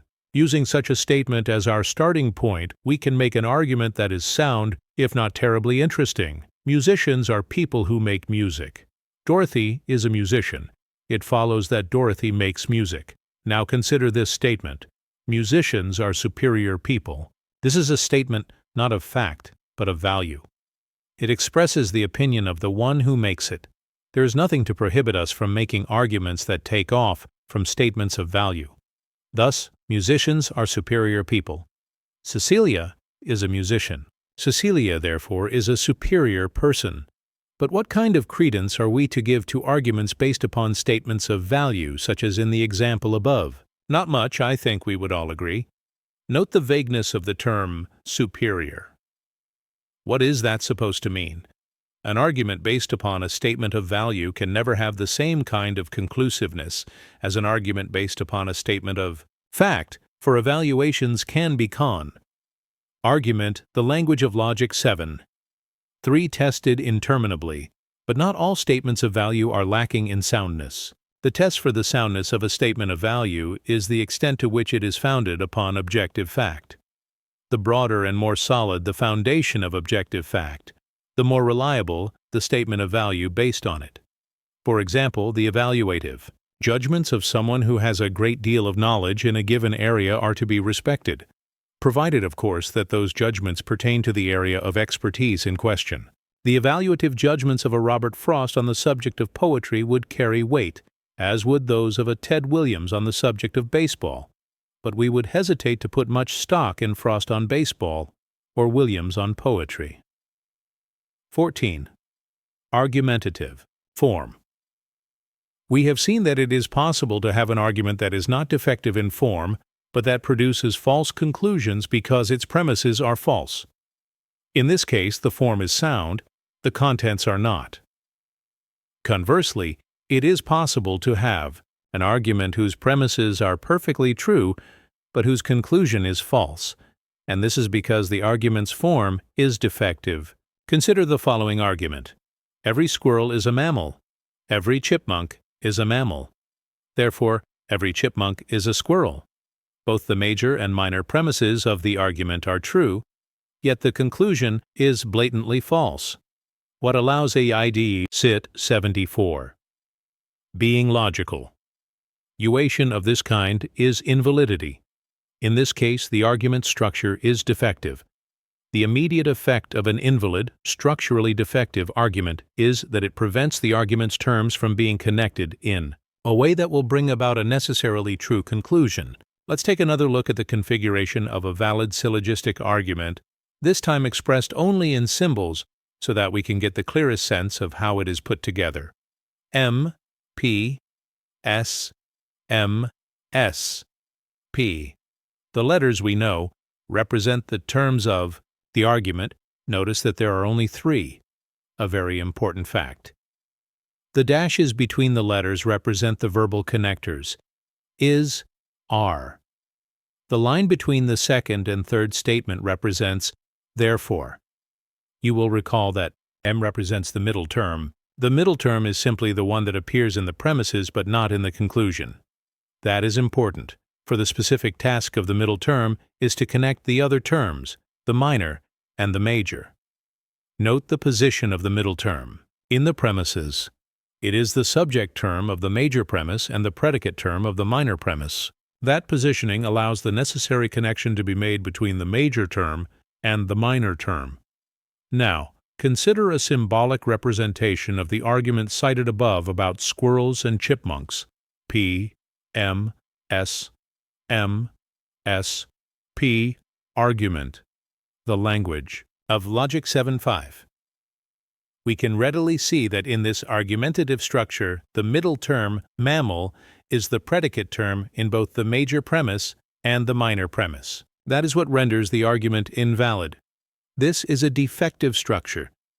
But why should it be so? To understand the nature of the problem here, we need to keep in mind that the task of the middle term is to connect the major and the minor terms. But this structural arrangement does not allow the middle term to fulfill its task. The specific reason for this has to do with the nature of the predicates of affirmative statements, a matter that now needs to be addressed. The 2 statements that serve as the premises in the argument are affirmative, and in both instances the middle term is the predicate. This is what is significant about the predicate terms of affirmative statements. They are always particular, or undistributed, and never universal, or distributed. In the statement, every squirrel is a mammal, the subject term is universal. The every clearly announces that. Yet the predicate term does not refer to all mammals, but only to those that are squirrels. This can be shown if we assume the predicate term to be universal, and then reverse the subject and the predicate term. Thus, every mammal is a squirrel.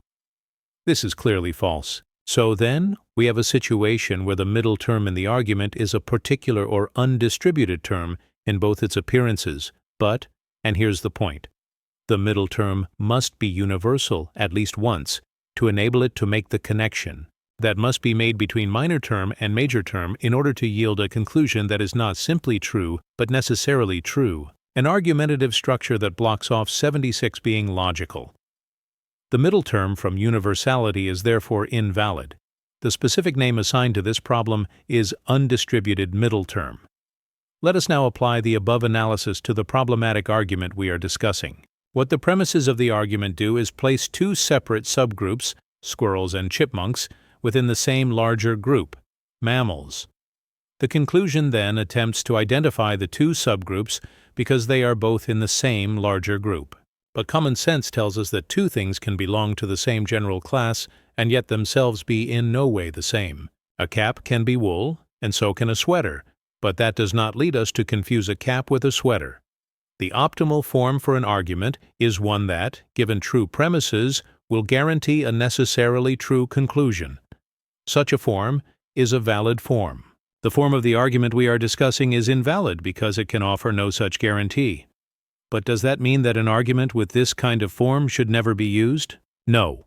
You can structure a responsible argument along these lines if you keep clearly in mind that the conclusion the argument yields can only be probable. It can never be necessary. The strength of the conclusion's probability will depend on the strength of the connections established in the premises. Consider the following argument. Halvorson was at the Chicago conference in April. Policinski was at the same conference. It is possible they could have met there. Note the tentativeness of the conclusion, which is quite appropriate. We cannot say for sure that Halvorson and Policin, argument, the language of logic 7, Sevenski met at the conference, since all we know is that they were both there, but it is not unreasonable to suppose that they might have encountered each other in the Windy City. Int 15. Conclusions must reflect quantity of premises. As noted earlier, the quantity of a statement refers to its being either universal or particular. The quantity of a statement is established by the quantity of its subject term. Every pigeon is a bird is a universal statement. Some trees are deciduous is a particular statement. In a syllogistic argument, if there is a particular statement in the premises, it must be reflected in the conclusion.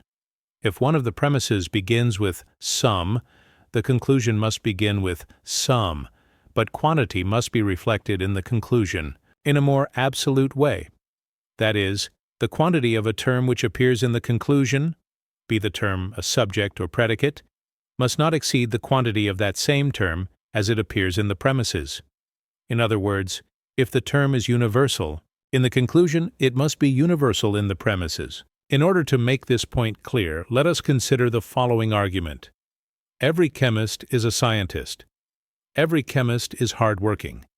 Therefore, every hardworking person is a scientist. Comment. Even if we were to assume both premises to be true, we still intuitively sense that there is something 78. Being logically wrong with this argument, but we may not be able immediately to put our finger on just what it is. However, if we look at it closely, keeping in mind something we learned earlier, we can precisely locate the source of the problem. Note that the conclusion makes a claim about every hard-working person. The term is clearly universal. But if we look at that same term in the major premise, we see that it is the predicate term of an affirmative proposition, which we recall from section 14 is always particular in extension or undistributed. Now, it is illegitimate to move from a term that is particular in the premises and universal in the conclusion, which is what is being done here. We have said that we can have a particular conclusion only if we have a particular premise. What would happen if we had two particular premises? Let us put the matter to the test in the following argument. Some teenagers study Spanish. Some chess champions are teenagers. Therefore, some chess champions study Spanish. Comment. The conclusion does not follow. It may be that some chess players study Spanish. Indeed, it is highly probable that some do. But the argument does not prove that this is necessarily the case. The general rule that can be stated to explain this is, no conclusion follows from two particular premises.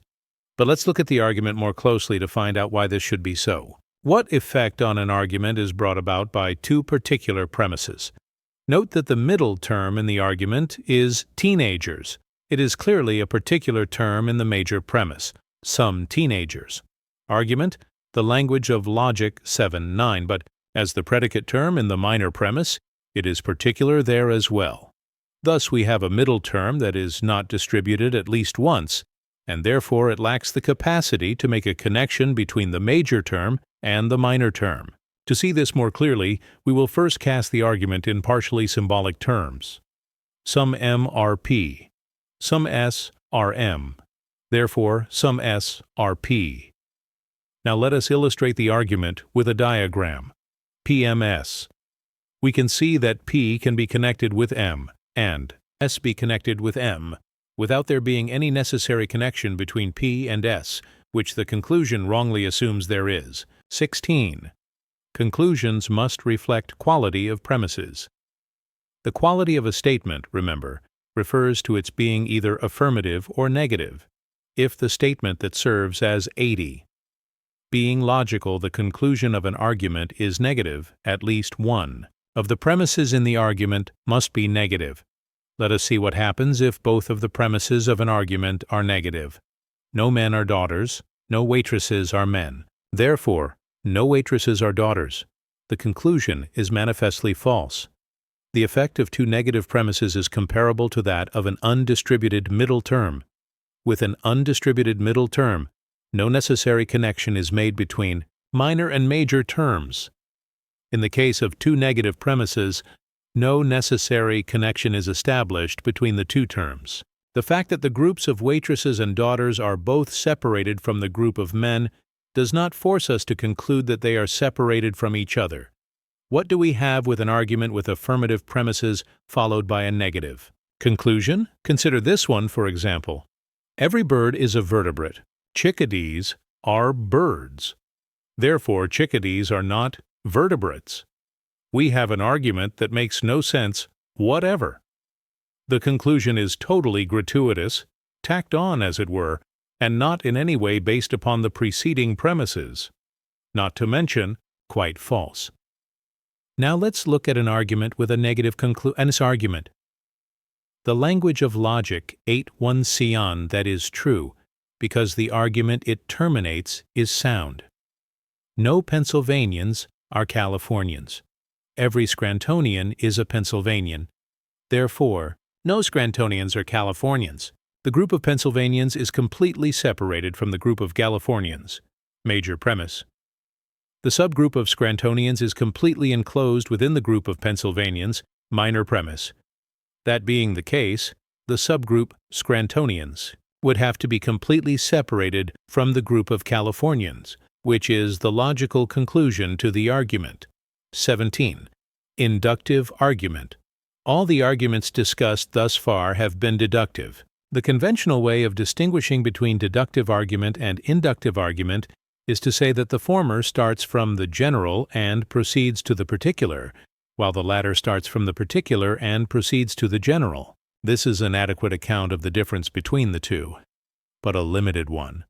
A more precise way to distinguish them is to say that deductive argument is productive of necessary conclusions, while inductive argument has the capacity to produce probable conclusions only. Both deduction and induction, as argumentative forms, possess the two elements basic to all argument: premises and a conclusion. In the case of deduction, there is a single 82 being logical starting point, the major premise, that is assumed to be an established fact. It is always a general statement, which means that it refers to a number of things. Every tree has a root system. The basic rationale behind deductive reasoning is this. Starting from a statement we know to be true, major premise, we draw out of it and make explicit, through minor premise to conclusion, what is implied in that initial true statement. And that is what's happening in an argument such as this one. Every tree has a root system. The cottonwood next door is a tree. Therefore, the cottonwood next door has a root system. The truth of the conclusion was already contained in the major premise. The argument brings it out into the open. We could say that deductive argument is analytic because it breaks a general truth down into its constituent parts. The premises of inductive argument are all the particular facts that go together to serve as a collection of evidence. Those facts provide the basis for making a reliable generalization about them. But what makes researchers start collecting facts of a particular kind in the first place? We say they are guided in their research by hypotheses. A hypothesis is an educated guess as to how things must be, or at least how they very likely might be. The formulation of a hypothesis might come as a result of casual observation, prompted by something you just happen to stumble upon, or it could be the result of calculated reasoning. As a simple example of induction, let us imagine a man, argument, the language of logic. 8. 3. Harry, living in the dim, distant past, who was very fond of dogs. He had 5 of them. One day he was visited by his sister and her 2 young daughters. The 2 girls, new to the house, were very excited about the dogs and wanted to get acquainted with them. Harry took them into the yard and called over his golden retriever. One niece raised her hand and lowered it over the head of the dog to pet it. The animal started and shied away. The second niece brought her open hand up from below, under the muzzle of the dog, who smelled the hand, then allowed the girl to pat it on the head. Thought Harry. Very interesting. Was that just a coincidence?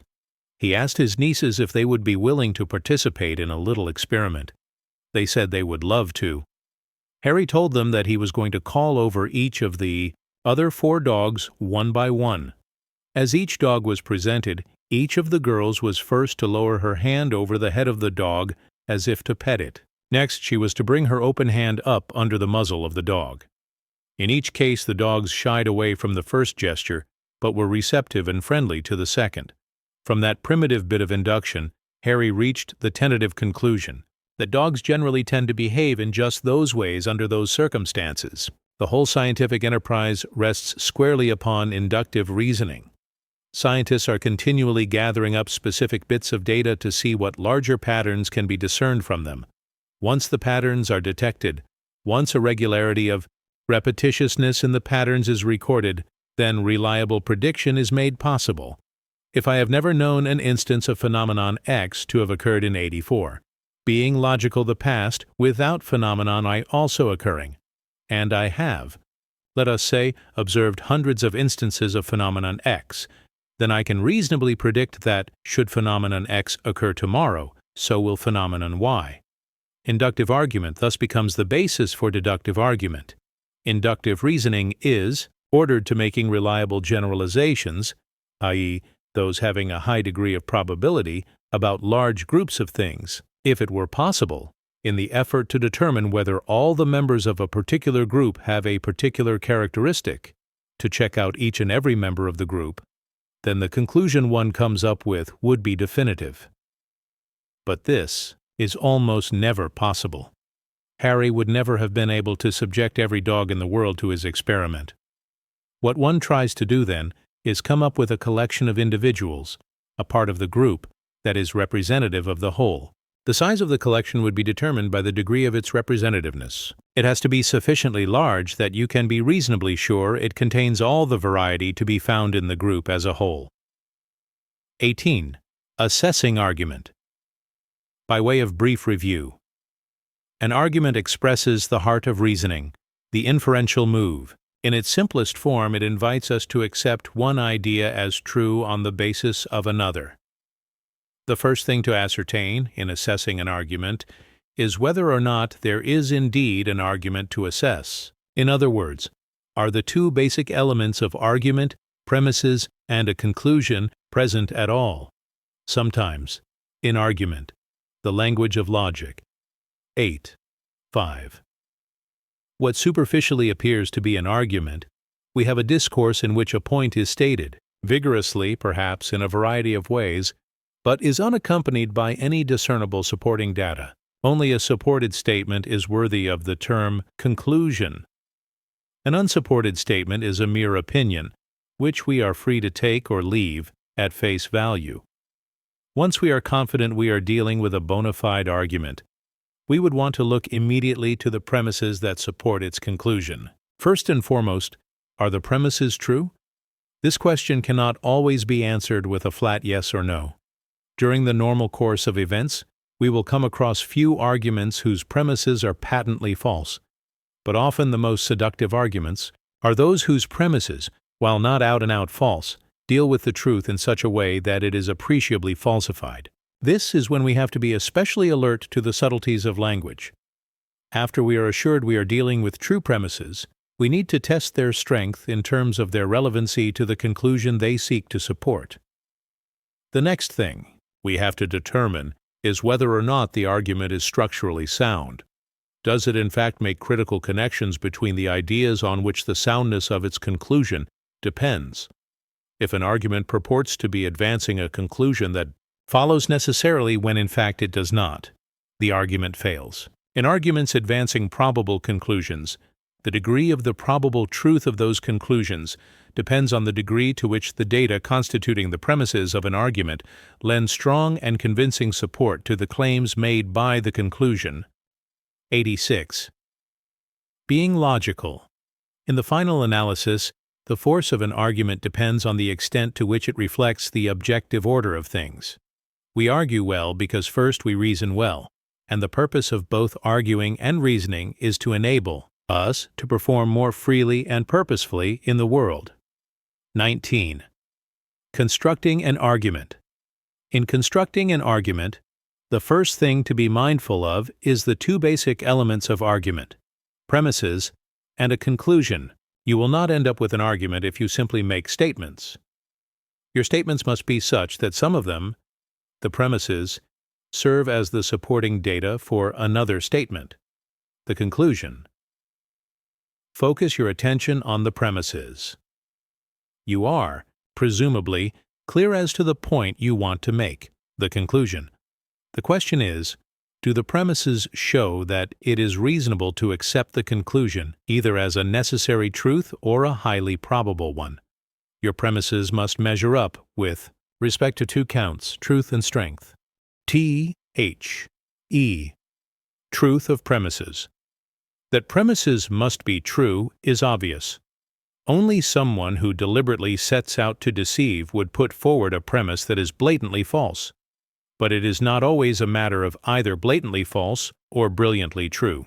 A premise may be substantially true but not precisely true. If you have the least doubt about any of the evidence you are going to use in an argument, check it out beforehand. This is where getting the facts straight is of paramount importance. Single statements. Argument. The language of logic. 8. 7. That make several claims must of course be wholly true, not just true in part.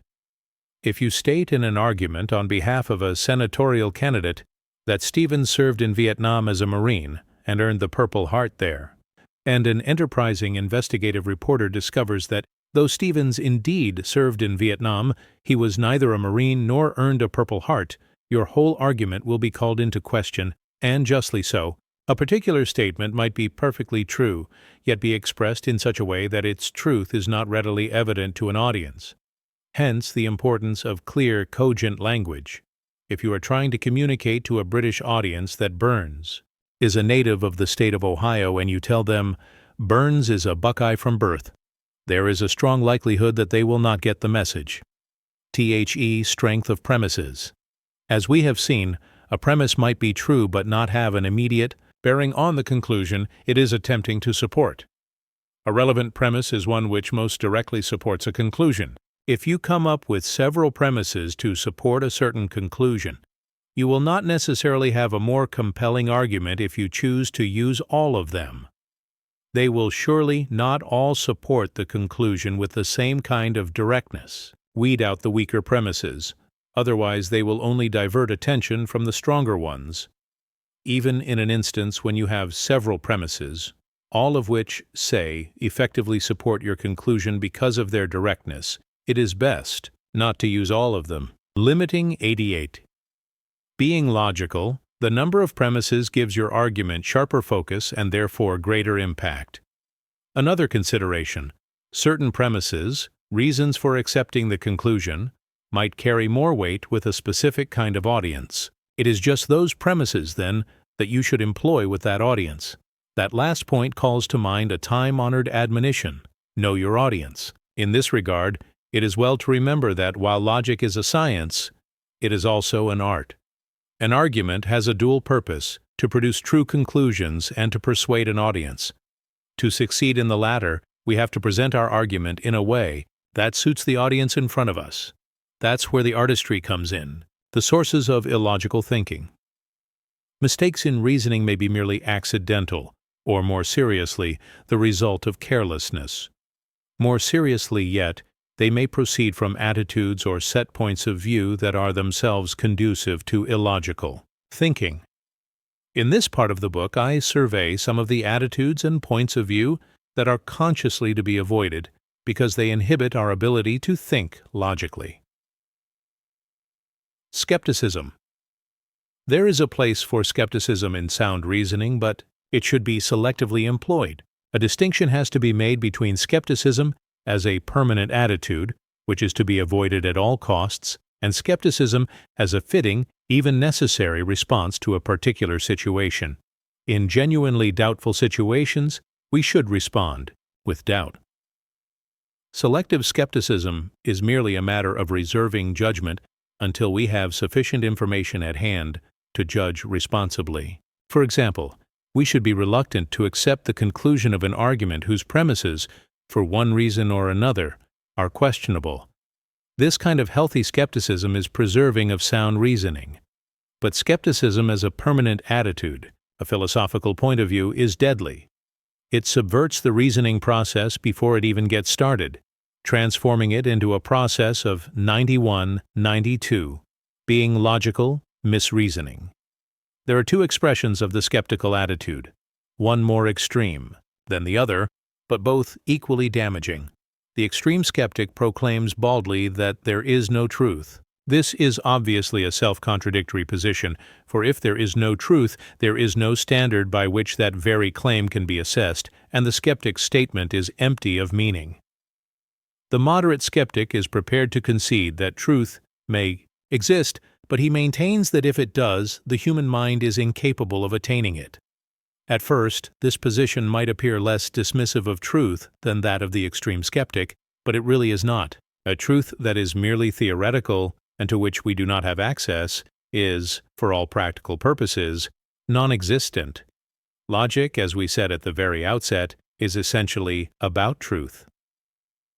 If truth is but a fleeting sprite, we can only chase, but never catch. Logic is not worth bothering about, for in that case human reasoning would amount to little more than an exercise in futility. 2. Evasive agnosticism. An agnostic is someone who maintains that he lacks enough knowledge regarding a particular issue to be able to make a definite judgment about it. The term is usually applied to religious belief. Whereas an atheist states categorically that there is no God, an agnostic says he does not know whether or not there is a God.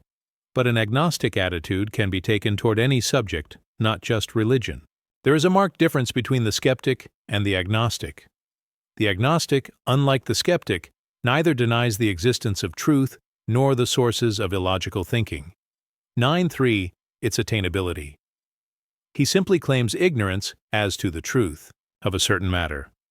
Just as there is a place for skepticism in sound reasoning, so is there also a place for an honest agnosticism.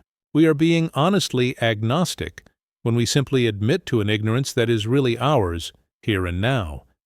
If our knowledge of a particular thing is so limited that it does not allow us to take a confident position regarding it, we should refrain from committing ourselves. To do otherwise would be intellectually irresponsible. Evasive agnosticism is the attitude that attempts to pass off vincible ignorance as if it were invincible. It is one thing to say "I don't know" after long and assiduous research into a subject. It is quite another to say "I don't know" when you haven't even bothered to look into the matter. The person who succumbs to evasive agnosticism uses ignorance as an excuse rather than a reason. Such ignorance is the result of indifference or laziness. 3. Cynicism and naive optimism. A cynic is someone who makes emphatically negative estimates without sufficient evidence. A naive optimist is someone who makes emphatically positive estimates without sufficient evidence. Both represent illogical positions. Both the cynic and the naive optimist act out of prejudice.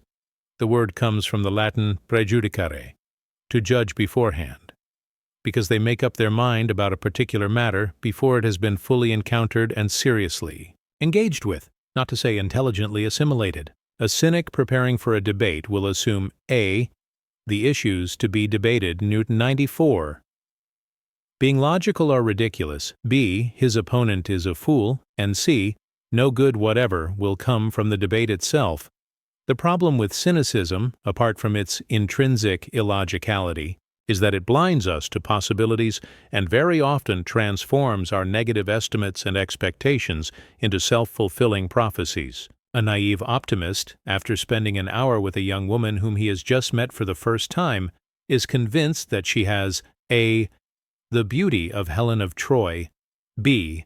the intelligence of Madame Curie, and C. the artistic prowess of Emily Dickinson.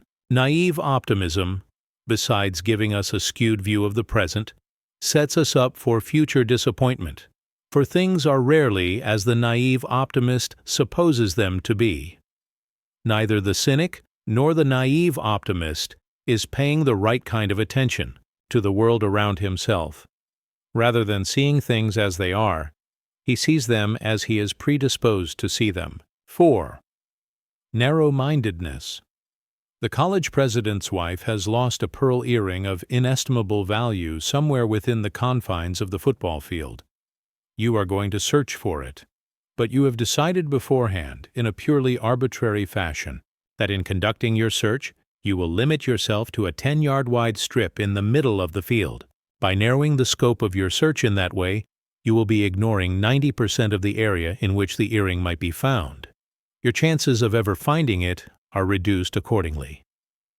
We say that the whole purpose of logic, of sound reasoning, is to discover the truth, because the exact where, the sources of illogical thinking.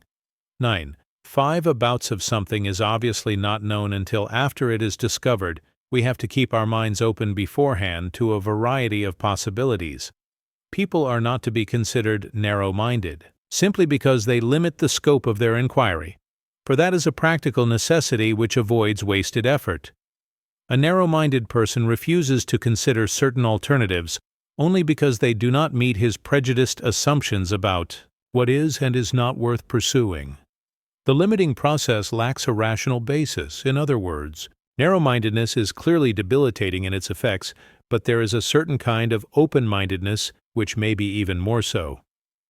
G.K. Chesterton pointedly observed that an open mind, like an open mouth, should eventually close on something. A healthy open-mindedness does not mean that one is indiscriminately open to everything. To be non-committal in a situation that demands commitment is no virtue. To be tolerant of everything is to value nothing. And from a purely practical point of view, the search for truth necessitates our imposing judicious limitations on the area we will investigate, so as not to expend time and energy needlessly. 5. Emotion and argument. There is a basic truth of human psychology that one does not have to learn from a textbook. The more intense our emotional state, the more difficult it is to think clearly and behave temperately. A person in the throes of violent anger is seldom a paragon of rationality. We have to exert conscious effort to keep emotion out of argument. We will never succeed completely at this. And in fact, it would not be. 96. Being logical a good thing were we to do so, but we need to be constantly aware of the fact that if emotion gains the ascendancy in any situation, clear thinking is going to suffer. We are by nature emotional creatures, and to imagine that we could completely divest ourselves of our emotions, even temporarily, while we are engaged in argument, would be unrealistic. Though some ancient philosophers looked upon emotion and reason as inhabiting separate realms, with open belligerence between them, in fact the two inhabit the same domain and, ideally at least, should get along harmoniously. An idea, even of the most rarefied sort, is never devoid of emotion, for every idea is the brainchild of that naturally emotional creature who is man. It is a matter of putting the emphasis on reason, then, and not of attempting to exclude emotion entirely. What should move people in a sound argument is its intellectual substance, the ideas and their interconnections, and not whatever emotional overtones the argument may carry with it. A conclusion should be accepted, not because we feel good about it, but because we see that it is true and therefore worthy of our acceptance. There is a simple rule of thumb to be followed here. Never appeal directly to people's emotions. Devote your efforts to bringing them to the point where they can see for themselves what is the case. The only thing really worth feeling good about is the truth. 6. The reason for reasoning. Reasoning can be employed for an unspecifiable number of purposes, both good and bad. Some of history's most notorious, the sources of illogical thinking. 7. Use criminals have been possessed of finely tuned logical minds, logical in the sense that they reasoned consistently from the presuppositions with which they began. The problem was that the presuppositions with which they began were false. In this little book, we have been advocating a view of logic that regards it as more than mere consistent reasoning. To be consistent in one's thinking if one's thinking is askew, i.e., not consistent with the objective order of things, is not. To be logical, in the right understanding of the term, for logic has essentially to do with the truth. To use reasoning for any purpose other than attaining the truth is to misuse it. The ideal implied in that assertion is a very high one, and our record for living up to it is not admirable.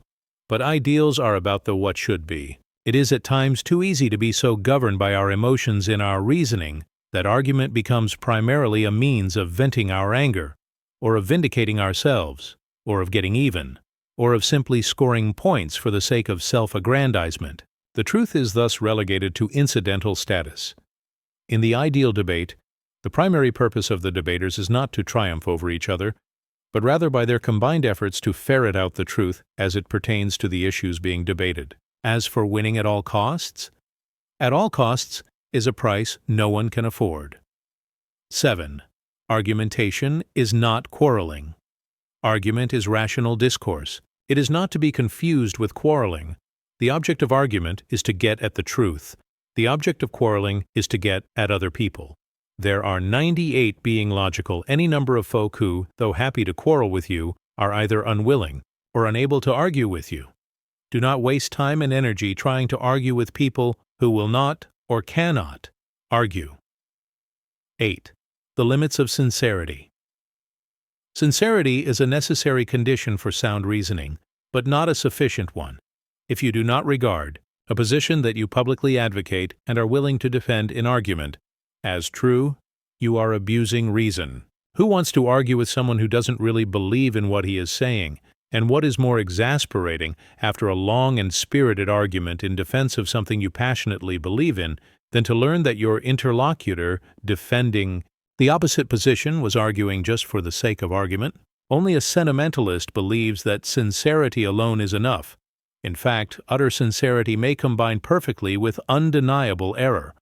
I can be utterly sincere and dead wrong. My sincerity cannot transform falsehood into truth.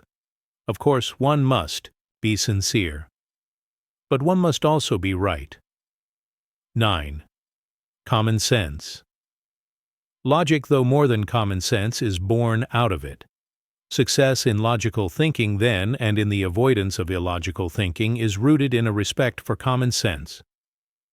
Common sense is that homey, everyday type reasoning which is born out of an alert awareness of and respect for the obvious. It is characterized by the unfailing capacity, the sources of illogical thinking. 9. Consistently to distinguish between a cat and a kangaroo. Common sense looks upon language as principally a means of revealing things, not concealing them, and is suspicious of words that dazzle more than denote.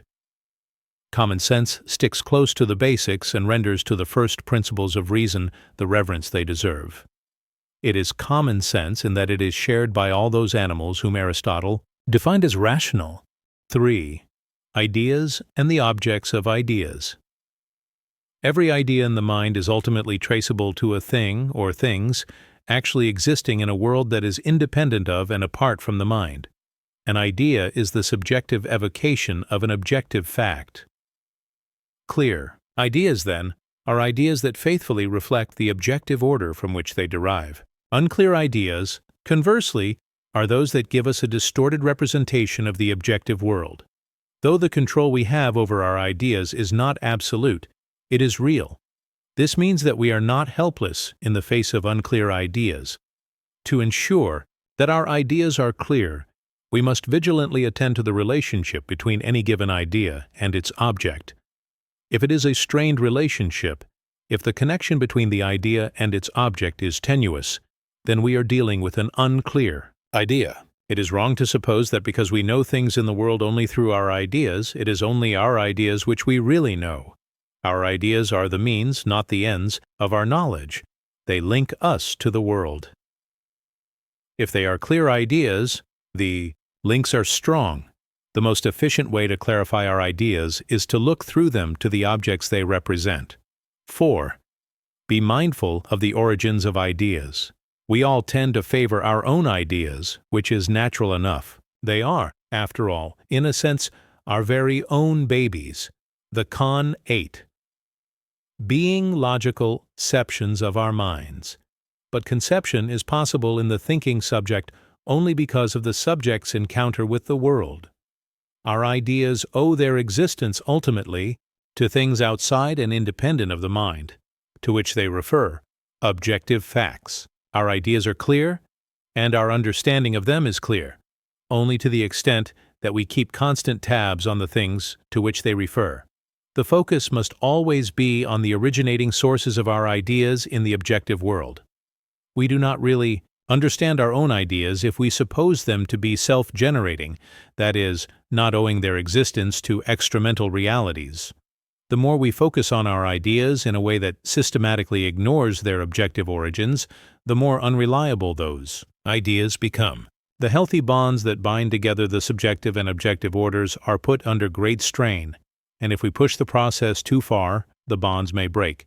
Then we have effectively divorced ourselves from the objective world.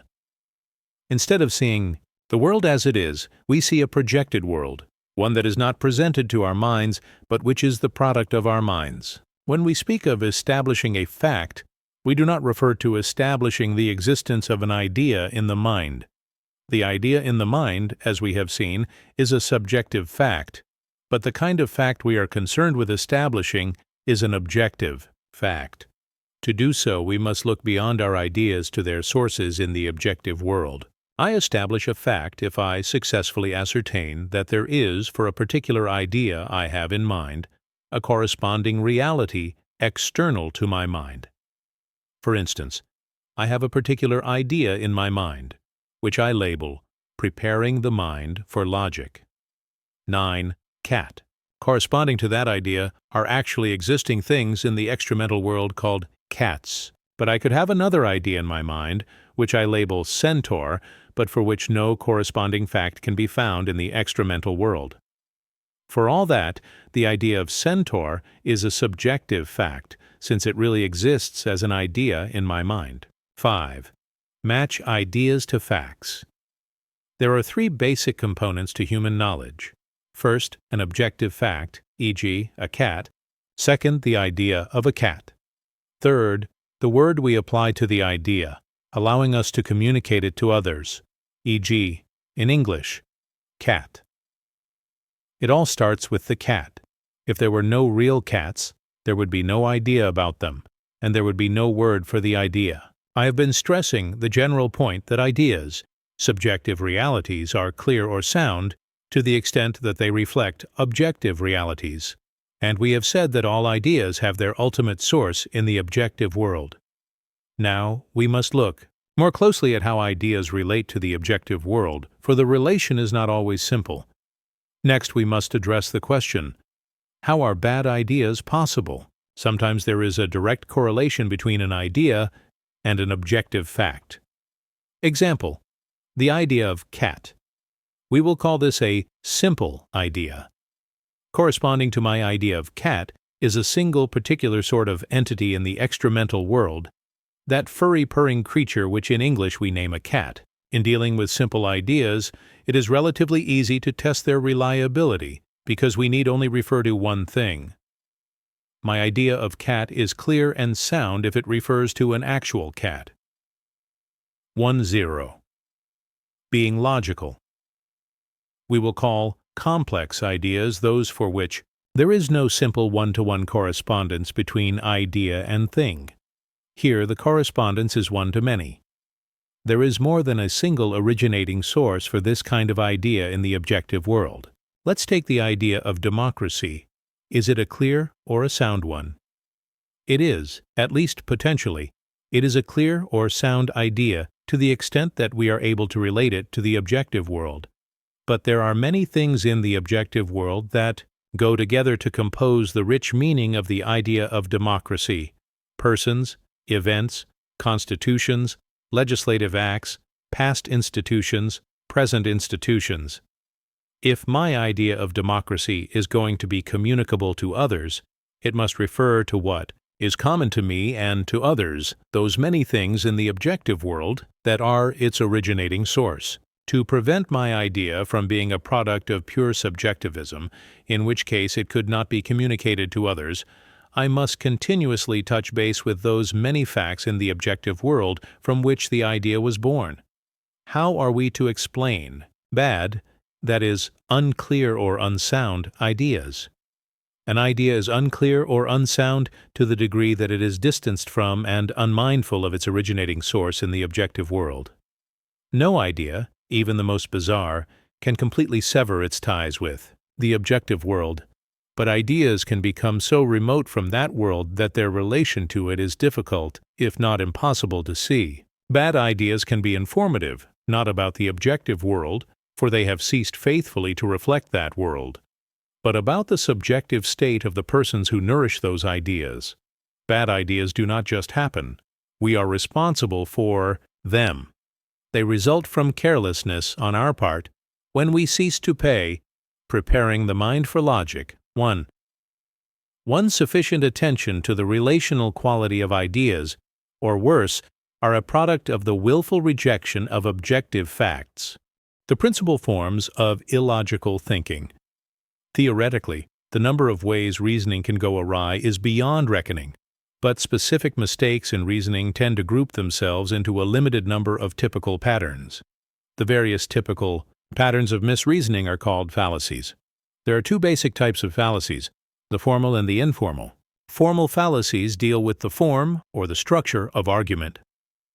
Informal fallacies deal with every kind of logical mistake other than formal ones. In what follows, we will deal with the most important types of both types of fallacies, beginning with the formal. One who is attempting to master logical thinking might suppose that becoming familiar with the ways in which reasoning can go wrong is not of much benefit, or worse, that it may actually be counterproductive. Neither supposition is correct. Primary emphasis must be given to the positive principles, of course, but knowledge of the pitfalls of reasoning has a twofold benefit. 1. It brings into greater relief the correct ways of reasoning, sharpening our sense of them, and thus enables us to be more surely guided by them. 2. It protects us against being victimized by bad reasoning whenever we find ourselves on the receiving end of it. It is particularly important to note that fallacious reasoning can often be very persuasive, sometimes more so than sound reasoning. Therein lies its great danger. The Princi 103. 104. Being logical pal explanation for this is that a favorite tactic of fallacious reasoning is to circumvent sound reasoning by appealing directly to the emotions. Denying the antecedent. In discussing conditional argument of the form A, B, we saw that there were two valid modes, affirming the antecedent and denying the consequent. Matching those valid modes are two invalid ones, the first of which is denying the antecedent. Here is the pattern of the argument: A, B, A, therefore, B, and here is the argument in English. If Louise is running, then she is moving. Louise is not running, therefore, she is not moving. Comment. We can see clearly that the fact that Louise is not running does not necessarily mean that she is not moving. What the major premise tells us is that if A comes about, B will necessarily come about. Louise can't be running while not moving. But it does not say that A is the only condition that can be met in order to produce B. Louise can be moving because she is walking or rolling over in her sleep or rocking in a rocking chair. This being the case, the mere absence of A does not allow us to conclude that B will also, the principal forms of illogical thinking, 105, be absent. Remember, this is an invalid argument because the conclusion does not follow necessarily. Could the conclusion possibly be true? It could be, but we don't know for certain. 2. Affirming the consequent. The second invalid mode of conditional argument is called affirming the consequent, and here it is expressed symbolically A, B, B, therefore A, and in English, if Louise is running, then she is moving. Louise is moving, therefore she is running. Comment. Immediately we can see that the conclusion does not follow. Why not? Let's go back to the major premise. It tells us that a specific condition must be met, Louise is running, in order for a specific consequent to follow, her moving. As noted with regard to the previous argument, the statement does not say that this is the only condition which, being met, will necessitate the consequent. Thus, if the consequent is in place, Louise is moving, we cannot conclude that the only possible explanation for its being so is this specific condition, Louise is running. 106. Being logical. There are any number of other ways that Louise could be moving besides running. Again, the conclusion might be true, but it is not necessarily so. 3. The undistributed middle term. In our discussion of syllogistic argument, we saw that the middle term, the term appearing in the premises but not in the conclusion, must be a universal term, distributed at least once in order for it to have the proper scope to make the connection between the major term and the minor term. If this fails to happen, we have the formal fallacy called the undistributed middle term. A less technical name given to this fallacy is guilt by association. We can see the pertinence of the latter name in this example. Several Nazis were members of the Kaiser Club. Hans was a member of the Kaiser Club. Therefore, Hans was a Nazi. Comment. This is fallacious reasoning because, contrary to what the conclusion asserts, it does not follow that just because Hans belonged to a club that had Nazi members, he was himself a Nazi. This circumstance might raise certain suspicions about Hans, but it does not allow us to proclaim as a fact what can be at best only conjecture. 4. Equivocation. An equivocal term or word has more than a single meaning. The potential problem that can be caused by equivocal terms. The principal forms of illogical thinking. 107 is ambiguity. If we unintentionally create ambiguity by the way we use language, there is no question of our committing a fallacy. The fallacy occurs when we deliberately employ words with multiple meanings for the purpose of deception. In our discussion of syllogistic argument, we saw that one of the requirements for the validity of the argument is that it have 3 terms and 3 terms only. It would seem that avoiding the error of having a syllogism with 4 terms would be quite easy, since all one would have to do is count up one's terms. But the error becomes less readily detectable if one of the terms in the syllogism is being used equivocally. On the surface, the argument, expressed symbolically, would look like this: M, P, S, M, S, P. But because one of the terms, N, is being used in 2 quite different ways, the argument in effect contains 4 terms and is therefore invalid. When the symbolically expressed argument reflects the equivocation, the error becomes obvious. M, P, S, Q, S, P. Consider the following argument. Fans make a lot of noise. Madame Butterfly was using her fan. Therefore, she was making a lot of noise. 108. Being logical, comment. Fan here is being used, rather heavy-handedly, in 2 ways. In the major premise, it refers to sports fans of some kind or another. In the minor premise, it refers to the instrument with which, by waving it back and forth, we create a breeze and cool ourselves. The conscious use of equivocation need not always be malicious. It is commonly used to bring about an intentionally Humorous effect. Consider the following argument. Here the equivocation is a bit more subtle. Loving one's neighbor is a mark of altruism. Don Juan was a great lover. It follows that he was an altruist,